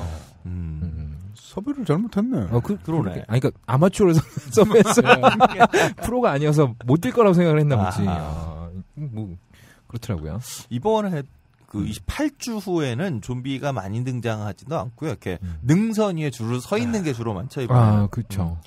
그리고 헬리콥터로 날리는. 쓸어버리는. 그건 좀 이 좀비 영화의 역사상 처음이었던 것 같아요. 그런 종류의 좀비 퇴치는. 보통 이제 액션 영화에서 헬리콥터 앞날개로 쓸어버리는 그런 건 주인공한테 시도하다가 주인공들이 빠져나가는 경우가 많은데. 그렇죠. 여기서 이제 좀비를 퇴치하는 방법을 쓰죠. 야, 근데 그 헬리콥터 조종 소리 대단하다. 정말 대단한 거죠. 그런 게 가능하다니. 뭐 하여튼 그런 장면이 있고요. 자, 어쨌든 뭐 이게 28주 후가 28일 후에 그 후편이라고 하는 건 분노 바이러스의 존재 때문이죠. 뭐 근데 전작에 나왔던 주인공들은 어떻게 되는지 몰라요.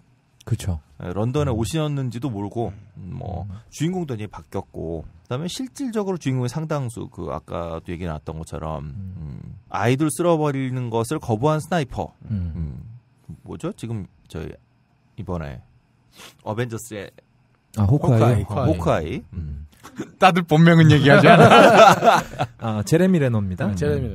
제레미 레너도 미국 사람이고, 그리고 또 그 중요한 저 의사분도 물론 배우는 저기 호주 출신 그렇죠. 배우지만 미군으로 나오죠. 로즈반이요. 네. 근데 그분은 왜 그 미모로 맨날 공포 영화만 나오지? 내 여자친구의 결혼식이라는 영화에서 나왔었는데요. 아니 일단 공포영화 나오려면 이뻐야 되는 거 아니에요?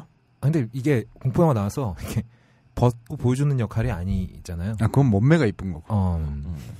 이게 이분이 약간 겁먹은 듯한 인상이에요. 기본적으로 인상이. 이분하고 그 왜 사일런트 힐에서 나왔던 주인공 있죠? 갑자기 이름 생각 안 나는데. 언제나 이름은 갑자기 생각 안 나지. 뭐 여기만 오면 이래 내가. 아무튼 원래 그렇고 짱가님이 없으면 우린 다 그렇다. 아무튼 그분도 얼굴이 굉장히 기본적으로 겁먹은 인상이기 때문에 나는 굳이 생각하려고 하지도 않았어 지금. 혹시 진행자다운 그렇습니다.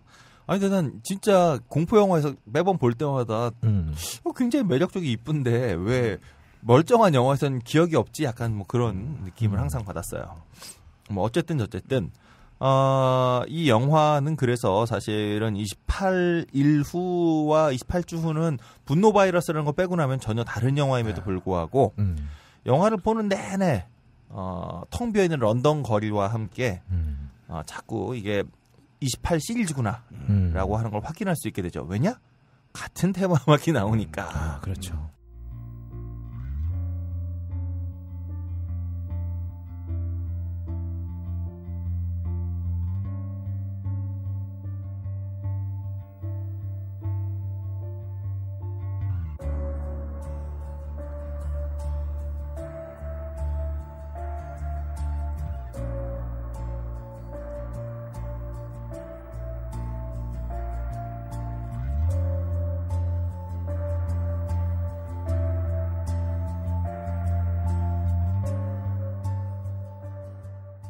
이게 감기에서 거의 그대로 나와요. 너무했더라고. 근데 그 정도면 표절곡이 제기가 됐었을 것 같은데. 이 영화 뭐 여기저기 잡탕찌개라서 특별히 이것만 지적을 하기도 좀 그래. 그리고 워낙 존 머피가 팔아먹었을 수도 있어요. 뭐 그럴 수도 있죠. 왜냐하면 이 그 28일 후에서 좀 전에 들으셨던 이 테마가 워낙 그 히트를 하는 바람에 존 머피가 이거를 영국의 TV 시리즈, 광고 음악 굉장히 많이 팔았어요. 그리고 제가 알기로 한국에서도 TV 프로그램 같은 데서 이 음악을 사용했던 것으로 알고 있는데 하여튼 뭐 이 테마 하나 잘 만들어갖고 아 진짜. 이 형은 존 머피 형은 뭐 잘 살게 되었다.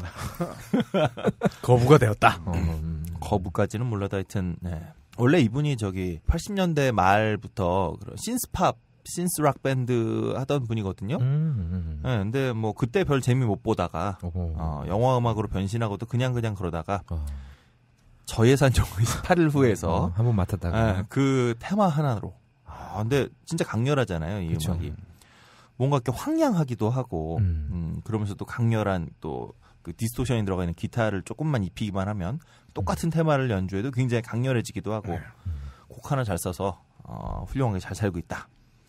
어쨌든 이러한 테마가 흐르는 가운데 황량한 런던의 모습이 또 포커스가 들락날락하면서 보여집니다.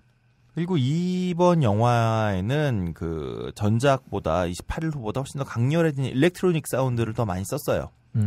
그게 이제 그러니까 일렉트로닉 사운드를 통해서 다 인위적인 소리잖아요. 좀 전에 들었던 이 28 테마라고 하는 이 노래만 해도 우리가 알고 있는 익히 알고 있는 악기들을 사용하고 있는데 이번 영화에서는 이제 일렉트로닉 사운드를 사용하면서 더 인위적인 소리. 그래서 좀비라고 하는 현상, 그러니까 별로 인간적이지 않은 사람들이 많이 등장하는 이런 황량함, 또 이질감 이런 것을 더 강화하는 그런 방식이죠. 거기다가 이제 망원 렌즈로 촬영했다고 제가 말씀드렸잖아요. 망원 렌즈로 촬영해서 아까도 말씀드린 것처럼 피사체에서 조금만 옆에 있어도 이게 다 포커스가 나가게 되잖아요. 그렇죠. 그러니까 이게 저는 그런 것 같아요. 이게 나의 개인적인 선함, 나의 선의. 라고 하는 것이 나의 눈앞에서는 이게 선의가 되는데 큰 그림에서 보면 선의가 아닌 행동들이 될 수 있는 것을 우리가 망원 렌즈로 촬영을 해놓으니까 영상을 통해서도 딱 그 주인공과 피사체하고 피사체 주변에 그러니까 정말 근시안적으로 내 근처에서의만 어떤 선한 행동들 아주 내 눈앞에 있는 잠깐의 그 사랑하는 사람과 혹은 잠깐의 그 아름다움을 위해서 이 행동을 한 것이 큰 틀에서 보면 우리 전체를 흔들리게 만들 수 있다라고 하는 것을 망원 렌즈를 사용한 장면들을 통해서 감독이 보여주고 있는 것은 아닌가 그런 느낌을 좀 받았습니다. 이렇게도 사고가 되네요. 저는 얘들이 지 살자고 그냥 뛰잖아요. 그래서 뛰면 이렇게 머리에 혈액이 부족해서 눈앞이 흐려지지 않습니까? 그래서 그걸 표현한 게 아닌가 혼자 그런 생각을 했는데. 아니 근데 그 제러미 레너가 계속해서 뭐라 그러죠? 그 총 위에다 스코프로 계속 보잖아요. 이것도 마찬가지예요. 스코프로 보면 전체 상이 안 보이고 그렇죠. 딱 그 스코프 안에 집중되어지는 그것만 보이잖아요. 근데 그 장면을 이 영화에 계속 사용하거든요. 그러니까 감독이 의도가 있어서 계속 그런 그 포커스 인아웃과 다음에 스코프 장면을 같이 사용했던 것은 아닌가 그런 생각이 좀 많이 들더라고요. 그리고 그렇게 하다 보니까 하나의 포커스는 가지만 툭툭툭툭 끊어져요. 전체 맥락이 안 보이고 그래서 이 여기 나오는 사람들도 각자 전체 맥락은 못 보고 그냥 눈앞에 착한 일 하다가 다 죽어가는 이런 모습인데 그러한 것을 음악적으로도 잘 구현해주고 있습니다. 툭툭 끊어지는 느낌이 어떻게 음악적으로 표현되고 있냐면 들어보시죠.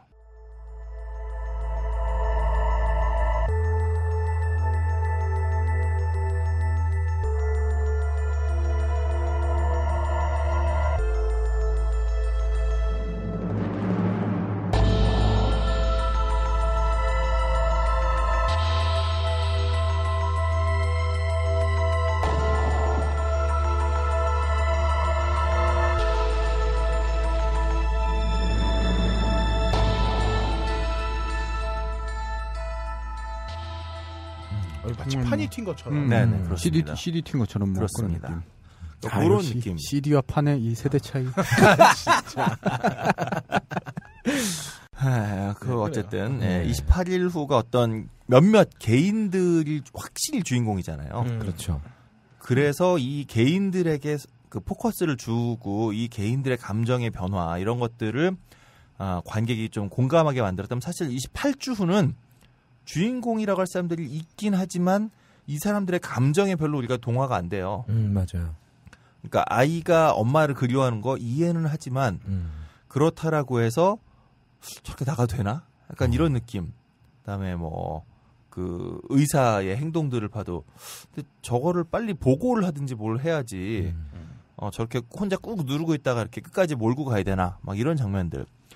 그리고 또 한 가지는 28일 후에는 이런 어떤 그 주인공 이름이 짐이었을 텐데 네, 이 짐이 부모님이 죽어 있는 모습 보고 답답해하는 이런 장면들에 좀 전에 들었던 것 같은 이런 그 일렉트로니카로 만들어진 음악이 아니라 뭐 여성 보컬이 청아한 목소리 여성 보컬이 혼자 뭐 가사를 읊으면서 노래를 부르는 거가 이 주인공의 어떤 그 비참한 표정하고 겹치게 한다든지 이런 식으로 영화를 보는 사람들한테 저 주인공이 느끼는 어떤 감정의 흐름을 너도 같이 느껴라 이런 느낌을 준다라고 한다면 당연히 죽은 줄 알았었던 아내가 살아 돌아왔는데 이 남편이 미안하기도 하고 근데 도망쳤기 때문에 혼란스럽기도 하고 미안함과 혼란함 근데 또 그렇지만 살아왔으니까 너무 반갑고 고맙고 막 이런 거가 더해져서 그 껄림 얘기대로 혀를 집어넣는 행동을 하게 되는데 이런 장면에 아름다운 음악을 깔지 않아요. 뭔가 찝찝하고 급급한 음악을 흐르게 함으로써 관객들이 이러한 그 어떤 가족애라든가 애틋함들을 전부 감정이입할 수 없게. 감정이입할 수 없도록 뭔가 기분 나쁘게 하는 그런 음악들을 자꾸 깔아놓는 거죠.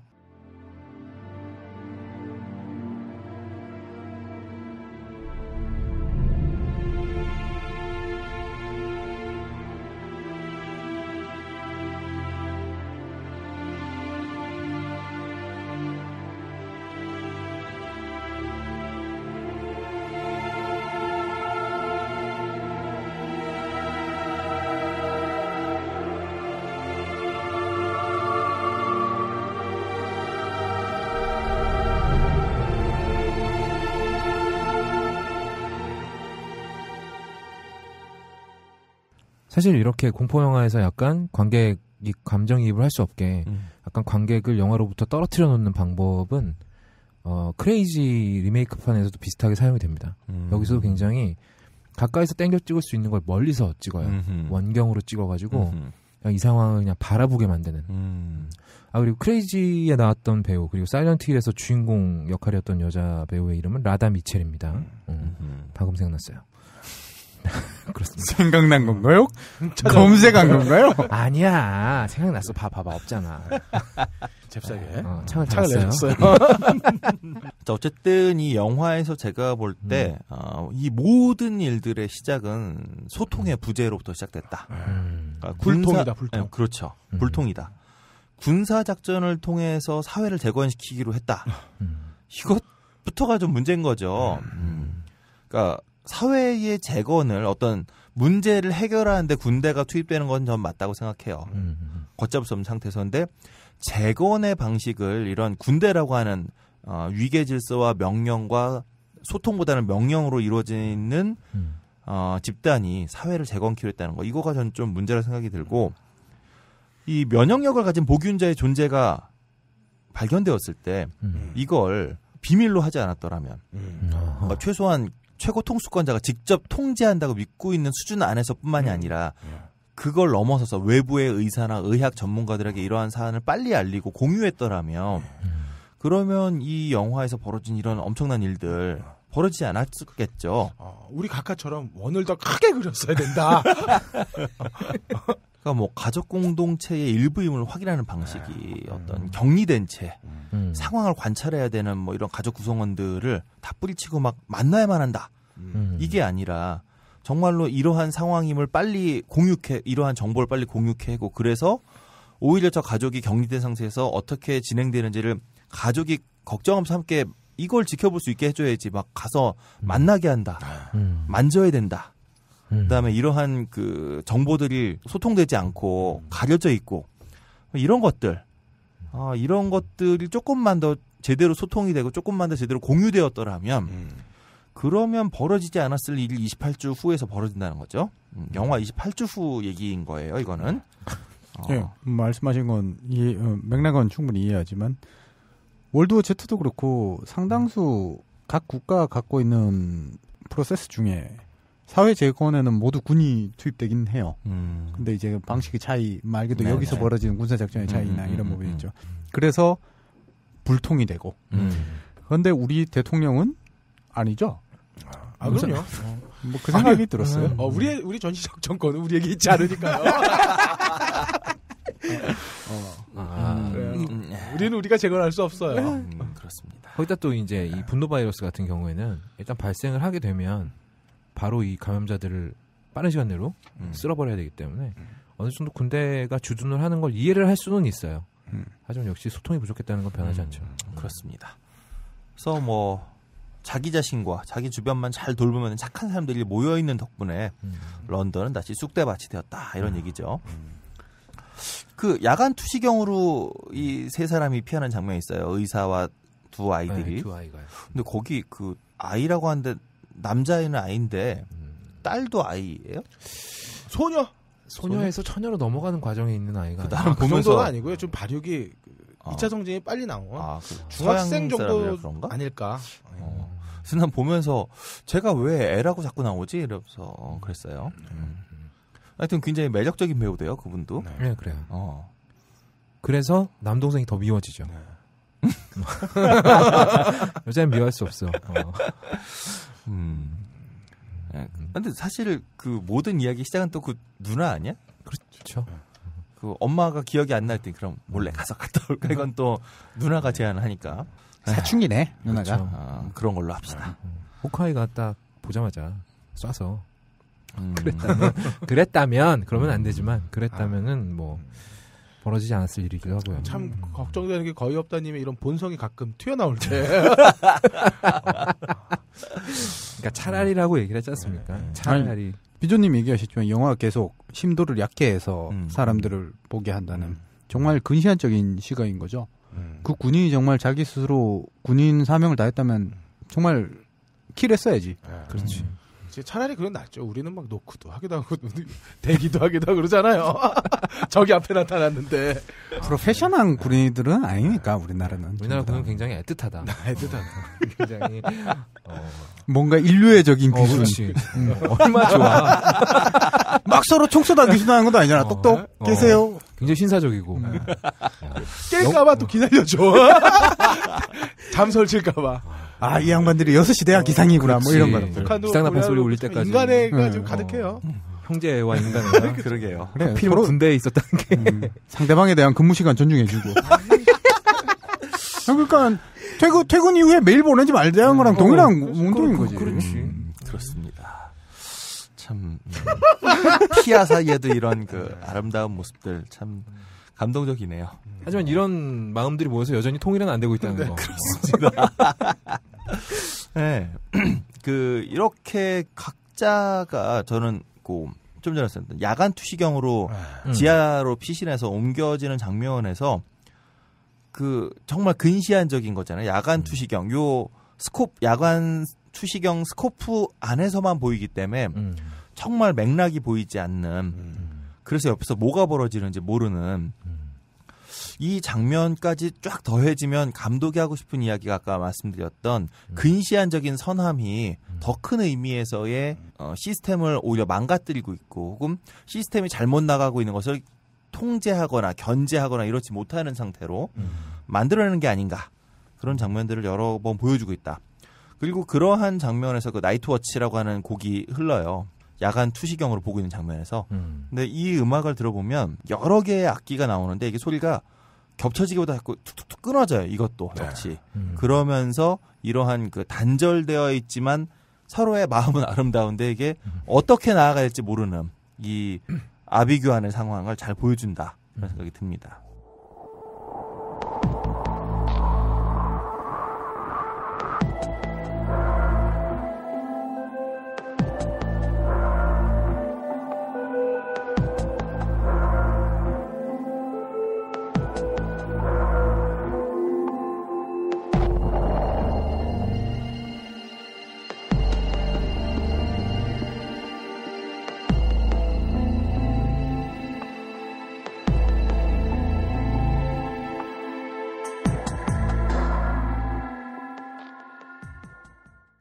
진짜 센스 좋아. 네, 존 머피 이분이 28일 후를 발판으로 헐리우드로 진출했거든요. 네, 굉장히 자연스러운 결과다. 1편에서는 다른 사람들의 음악도 많이 썼는데 2편에서는 존 머피가 거의 전담을 했는데 결과적으로 영화의 어떤 통일성 이런 걸 잘 이끌어냈다 이런 생각이 듭니다. 어쨌든 28일 후하고는 전혀 다른 규모로 이 분노 바이러스가 퍼져나가죠. 이게 스포지만 파리로 가잖아요. 그렇죠. 이미 아까 프랑스로 얘기했기 때문에. 네. 에펠탑 위로 이렇게 달려가죠. 네, 그래서 유라시아 대륙이라. 이게 우리에게도 다행히 우리 철책이 있네요. 그런 또 이게 또 비말성이기 때문에. 아니 재채기로 없나 이게?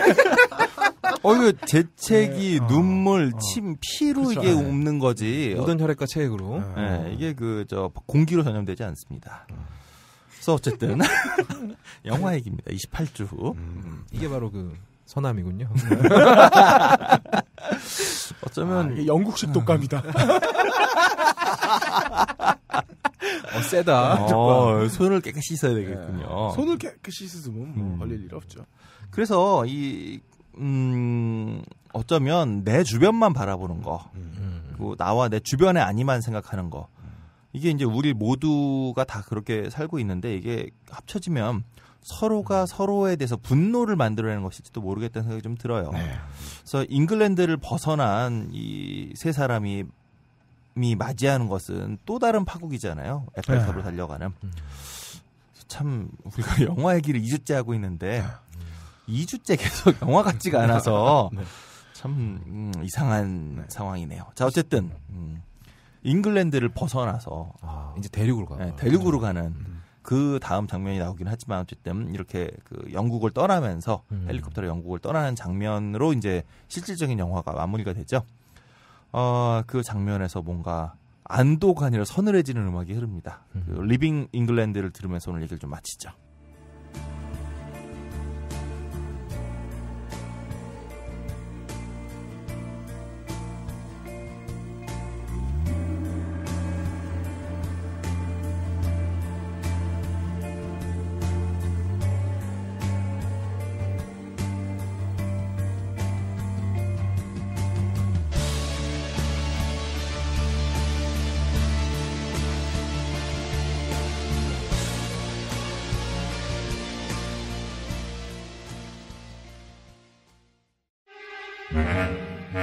이번 주 개봉 신작의 근거 없는 예측 무비 찌라시. 이제 몇 회 남지 않은 무비 찌라시 시간입니다. 함장님. 중간에 무비 찌라시 가죠? 이것도 없나요? 예, 영어도 안 보면서 팟캐스트를 하고 있는 영진공 무비 찌라시. 지난주에 영화를 안 봤어요.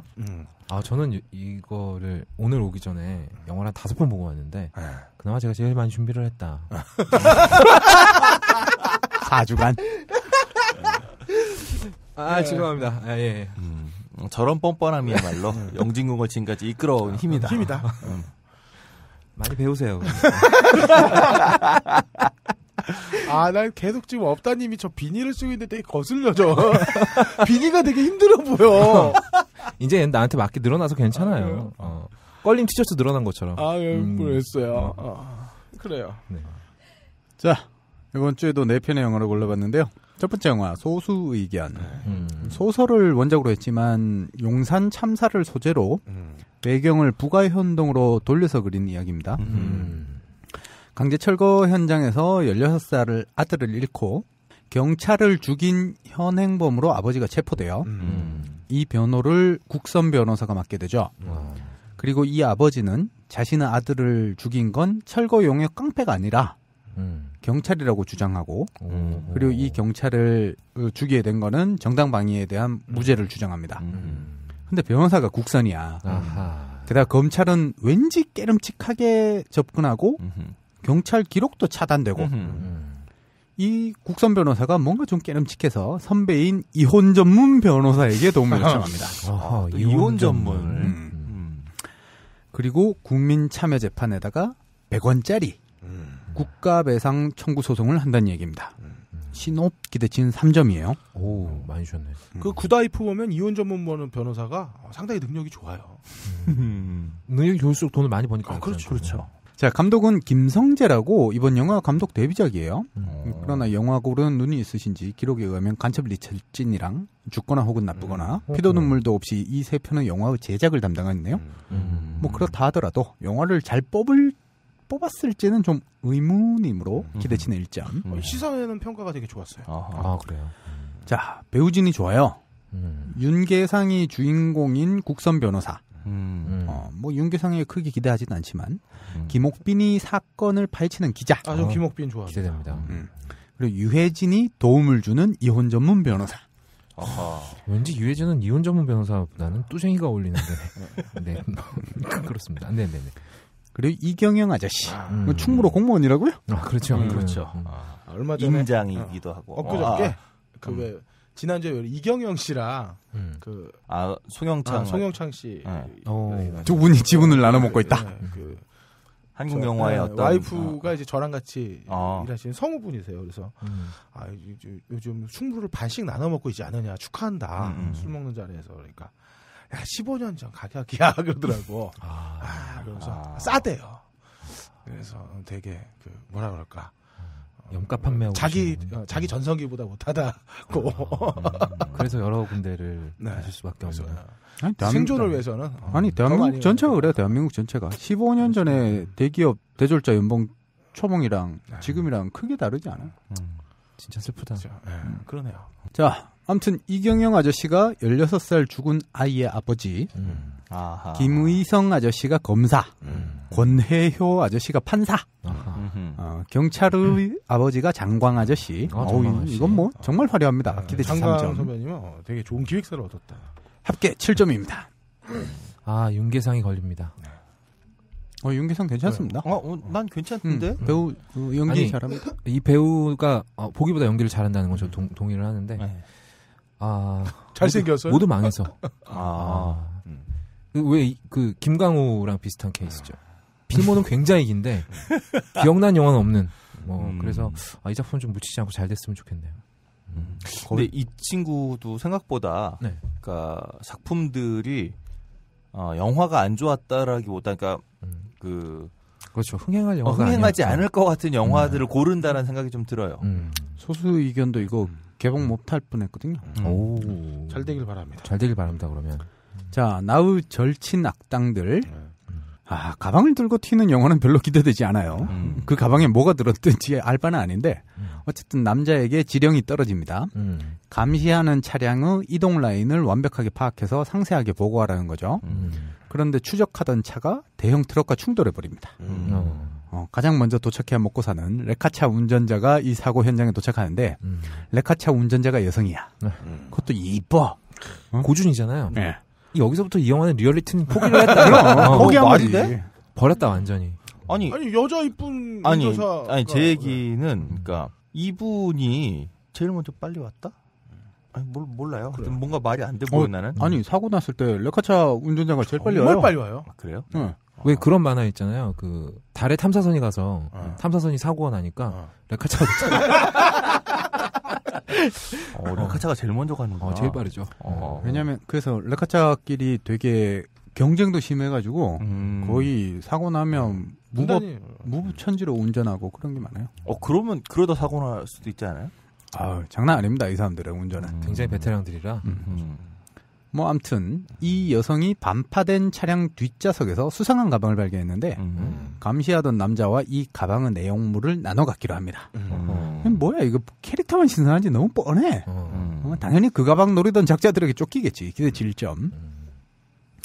감독은 임상수입니다. 근데 감독이 임상수네. 내가 2년간 영화 중에 제일 마음에 드는 건 처녀들의 저녁 식사랑 바람난 가족 정도인 것 같아요. 그러니까 문소리 누나 때문에? 뭐 그런 것도 있고요. 그 뒤로 별로 임팩트 있는 게 없어서 감독 기대치는 2점. 배우진이 그래도 장난은 아니에요. 류승범과 고준희. 고준희 뭐 연기는 잘 모르겠지만 어쨌든 둘만 봐도 좋은데 특별 출연으로 김주혁과 윤여정 언니가 나오고. 어이구야. 샘 오칠이랑 류현경도 나오네요. 류현경 언니도 참 이쁘죠. 류현경 씨는 저기 비조님. 야 그만 좀 읽어 먹어. 네, 매우 이쁘고 연기도 잘하는 류현경 배우입니다, 여러분. 아니 비조님 나 이거 3번째밖에 안 돼요. 이거 내가 매주 나오는 사람이 아니잖아. 들은 것만 5번이야. 나올 때마다 했어. 나올 때마다. 그리고 재밌잖아. 이걸 어떻게 안 해? 뭘 재밌어. 자, 양익준 씨와 김웅수 아저씨도 나오고 요즘 연속극에서 은행권 구조조정 대상으로 고생 중인 정원중 아저씨도 나옵니다. 뭔 드라마에 그런 게 있어요? 네.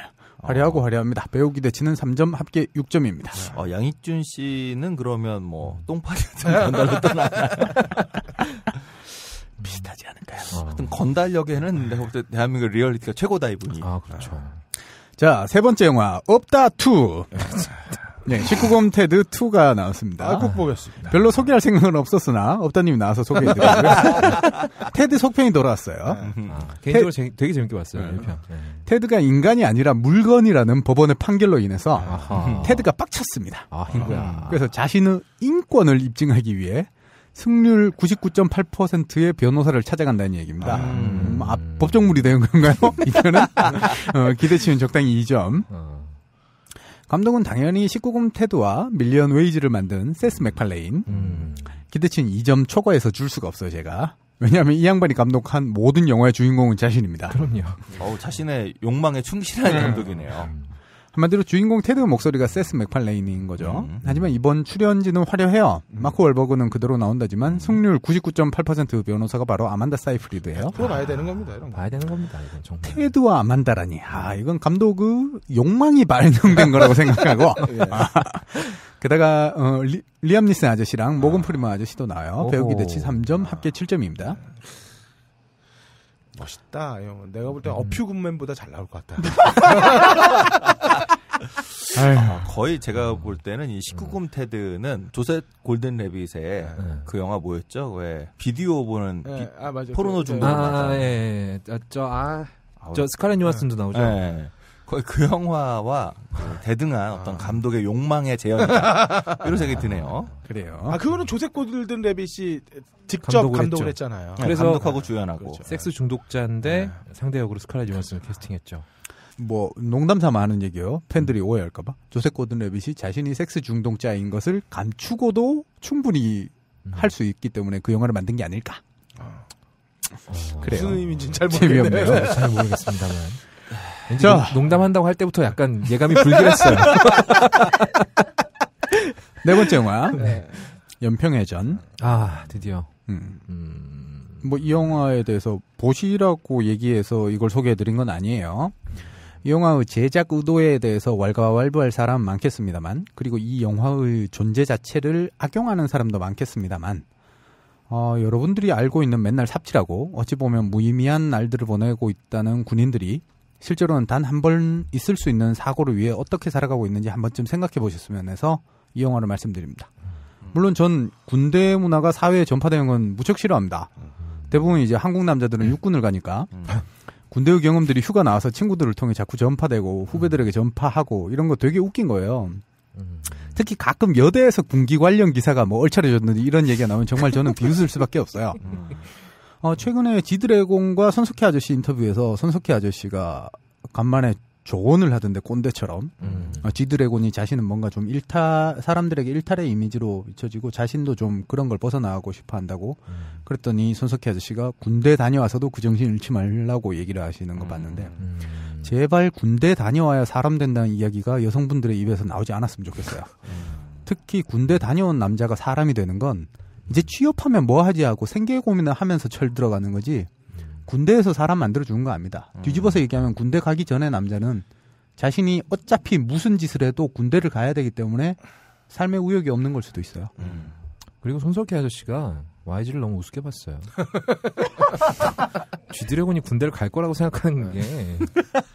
야, 근데 지금 상황에서 특이한 거 아니에요? 요즘 G드래곤은 자기가 군대를 갈 때 되면 간다고 얘기했기 때문에 그런 얘기를 하신 거라서. 그런 말은 뭐 유승준도 했으니까. 근데 G드래곤은 국적이 한국이잖아요. 드래곤 뭐 던지나요? 칼 드래곤도 아니고. 네. 자, 어쨌든 군대가 사람을 만들어주지도 않고 도리어 군대에서 체제에 적응해서 나오는 게 더 걱정입니다. 저는 그렇습니다. 대한민국 사회에서는. 뭐 아무튼. 게다가 군대 갔다 온 남자들이 철이 들었다고 느끼는 것 중에 하나가 군대에서 그 극한의 굶주림을 겪었기 때문에 여자라는 존재가 얼마나 고마운 존재인지에 대해서는 또 깨닫게 나오기 때문에 뭔 얘기인지 모르겠고요. 두 분 농담한 거예요. 여보세요. 저는 그렇게 생각하지 않습니다. 이런 배 진짜. 너는 거의 없다니 그냥 의식의 발현이다. 그렇습니다. 아까 내가 얘기할 때 막 나를 쳐다보면서 고개를 끄덕끄덕 했거든요. 정확한 저 사람의 수준이다. 야, 이런 식이구나. 아무튼 자, 이 영화의 배경을 좀 설명해 드리면 1999년에 기억하실지는 모르겠는데 연평해전이 발생했었어요. 맞아요. 나중에 이 영화의 배경이 되는 2002년 서해교전이 발생하면서 나중에 이명박 정부 집권 후에 바로 99년 해전은 제1연평해전으로 2002년 해전은 제2연평해전으로 명명합니다. 이게 서해교전이라는 것보다 해전이 되면 승격이 되는 거예요. 의미 부여 자체가. 제2연평해전 추모식을 정부 기념 행사로 승격시키고 주관부서도 해군 2함대가 아니라 국가보훈처로 옮겼죠. 저는 이명박 정부에서 이건 잘한 일이라고 생각을 해요. 근데 이명박 정부는 국가보훈처의 예산을 노태 그 뒤로 그 노무현 정권도 전혀 손대지 못했다는 그렇죠. 여기를 확 깎아버렸죠. 놀라운 분입니다. 올려놓고 예산을 깎았어요. 할 일은 잔뜩 주고 그러면. 예산을 깎아버렸군요. 자, 공교롭게도 모두 두 해전 모두 김대중 정부 시절에 일어난 해전이고 조중동을 비롯해서 당시 야당은 연일 햇볕 정책이 원인이라고 얘기했지만 저는 햇볕 정책을 옹호하는 논술을 써서 사관학교에 들어갔어요. 뭐 어쨌든 그레그 전 주한미 대사의 회고에도 나와있듯이 6.25 이후에 대한민국 전 정부를 통틀어 이토록 도발에 강력하게 대응한 적은 없었어요. 네, 그렇습니다. 아무튼 99년 제1연평해전 당일 이함대 사령부 쪽과 서해 5도 쪽에는 데프콘 3에 가까운 전투 준비가 이미 떨어졌었고 전군에도 워치콘 2가 떨어졌어요. 해전이 있던 날 저녁에 제가 당직이었어가지고 전 당직실에 있었는데 대령이 친히 비상을 걸어가지고 저는 소집하고 브리핑했었던 기억이 나요. 보통 저녁 당직실은 한가해야 되는데 그렇죠. 당일날은 상당히 기억에 있어요. 아무튼 당시에 신문에도 사진 나오고 있을 텐데 제1연평해전은 직접 백끼리 충돌해서 밀어내는 네, 그렇죠. 차단 기동이 주로 이뤘어요. 이게 뭐냐면 당시 교전규칙이 이제 물론 김대중 대통령이 직접 지시해서 그런 것도 있지만 5단계로 경고방송을 처음에 하고 시위 기동을 해요. 막 주변을 돌면서 위로 푸시하는 거죠. 그러다가 아예 백끼리 부딪혀서 차단해서 밀어 올립니다. 그런 다음에 경고 사격하고 경고 사격이 서로 오갈 수 있으니까 그런 다음에는 집중해서 조준해서 격파 사격을 하게 되는데 거의 40분 동안 차단 기동만 한 거죠. 왜냐하면 그 이상 더 확전을 일으키면 안 되니까. 그렇죠. 서로 충돌을 시키려고 꼬리 잡기 하고 막 그러다가 북한이 기관포로 공격하니까 바로 고속정이랑 저희 뒤에 PCC 초계함으로 바로 반격을 해서 1차 연평해전은 제1연평해전은 승리했어요. 이때는 우리나라 해군에 아무런 전사자도 없었어요. 하지만 2002년 월드컵 4강전 날의 제2연평해전에서는 이 영화의 배경이죠. 그렇죠. 무려 6명의 전사자가 나왔습니다. 교전 중에 윤영하 정장, 조천영 하사, 황도현 하사, 서후원 하사까지 이분들 모두 돌아가신 뒤에 1계급 특진되셨고요. 4명이 전사됐고 1명이 실종되었어요. 이분도 나중에 발견돼서 1계급 특진되셨고 20명이 부상당했지만 치료 중에 박동혁 상병이 사망합니다. 이분도 박동혁 병장으로 1계급 특진됐고요. 참수위 357호였는데 보통 참수위 357호라 부르죠. 357호 부르진 않으니까. 교전 후에 예인하다가 결국 침몰했습니다. 그리고 53일 만에 이제 인양을 했는데 인양 작업 중에 실종된 한상국 중사를 발견하게 되죠. 조타실에 있는. 제2연평해전 이후에 2004년도에 노무현 정부 시절에 교전규칙을 적극적 응전 개념으로 변경합니다. 5단계 이던 걸 3단계로 나눠서 경고방송하고 바로 경고사격하고 조준격파 사격하고 배로 이제 더 이상 밀어붙이고 이런 식으로 안 하는 거죠. 다 빼버렸네. 화력으로 그냥 해버리는 거죠. 뭐 아무튼 이 영화는 제2연평해전의 전사자를 중심으로 그들이 누렸던 삶이 어떻게 해전으로 인해 사라지게 되었는지를 다루리라 생각돼요. 눈물바다가 될 수도 있고 어쨌든 신옥기 대치는 이 점입니다. 감독은 김학순이라고 비디오를 보는 남자라는 영화를 만들었던 분이에요. 그게 2002년 작품인데 방은진 언니가 엄청 젊을 때거든요. 여기 이미연 씨도 아마 나오지 않나요? 이미연 씨요? 네. 이미연 씨는 기억이 없네요. 아무튼 그 뒤로 감독하신 적은 없어요. 그래서 무슨 영화였나요? 비디오로 보는 남자라는 영화.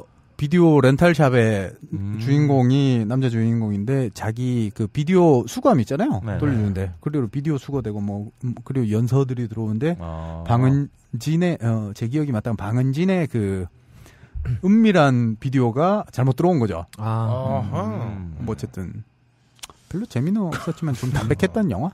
예. 이미연 씨는 나오지 않네요. 자, 배우진은 김무열이 고 윤영하 대위 역할을 요즘 OCN 아름다운 나의 신부 광고 엄청 하던데 거기서 주인공이에요. 김무열 씨. 광고 막 1시간씩 하더라고요. 이거. 그래요? 네. 나는 드라마를 보는 줄 알았는데 아니었어. 그게 전부 광고였어. 1시간이. 그리고 진구가 한상국 가사 역할을 은밀하게 위대하게랑 기술자들에 출연했던 이현우가 박동혁 상병 역할을 했습니다. 김태희 동생 이완이 이름도 비슷한 이휘완 중이 역할을 했네요. 이휘완 중이는 생도 때 저보고 약장수라고 엄청 골려먹던 분이신데 말 그대로 이분 상남자. 좀 얄밉지 않게 사랑 갈구면서 잔정이 많은 분인데 이휘완 중이는 제2연평해전에서 부정장이었고 한쪽 다리를 잃은 상태에서도 전투 지휘를 해요. 왜냐하면 초탄, 피탄 딱 됐을 때 윤영하 대위께서 돌아가셨거든요. 그 상태에서 전투 지휘했고 전투 끝난 다음에 구출될 때도 이제 밑에 수병들에게 내 다리 챙겨라 막 이런 식으로 하면서 했던 분인데 결국에는 다리는 자르고 한쪽 다리는 잃으셨고요. 지금은 소령으로 사관학교에 계실 거예요. 아무튼 뭐 배우기 대치는 2점, 합계 5점입니다. 근데 잘 몰라서 내 다리를 챙기라는 게 무슨 의미예요? 그 다리가 피탄돼서 절단됐기 때문에 거기에 자기 다리 알아서 찾아서 나중에 접합 수술을 하고 싶어서 그 전투 끝난 다음에 그 정도 넉살이 있는 되게 상남자인 거죠. 근데 그분이 되게 선견지명은 있네요. 함장님이 이제 여기서 약을 팔고 계시잖아요. 사람 볼 줄 아시는 분이었다. 정확하게 약을 참고로 차기 고속함 1번함이 윤영하함, 2번함이 한상국함, 3번함이 조천영함, 4번함이 황도현함, 5번함이 서후원함입니다. 6번함이 박동혁함이 될지는 모르겠지만 어쨌든 이 6분의 이름을 잊지 말아 주셨으면 합니다. 딴지라디오 방송별 게시판에 후기를 남겨주시는 분들에게 무비스트가 후원하는 인터파크 프리엠의 건투매, 소설출판 푸른숲이 후원하는 소설 하우스 오브 카드 2권을 드리고 있습니다. 많은 참여 바랍니다. 오늘을 기억해야 내일을 바꿀 수 있습니다. 당장 무엇인가 할 수 없더라도 오늘을 기억합시다. 오늘의 잘못된 판단을 다시 할 수는 없는 것 아니겠습니까? 녹음 박세롬이, 효과 고승수, 제작 딴지일보 진행의 그럴거리였습니다. 다음 주에는 무한단물님과 함께 서부 영화의 시대로 돌아가 보도록 하겠습니다.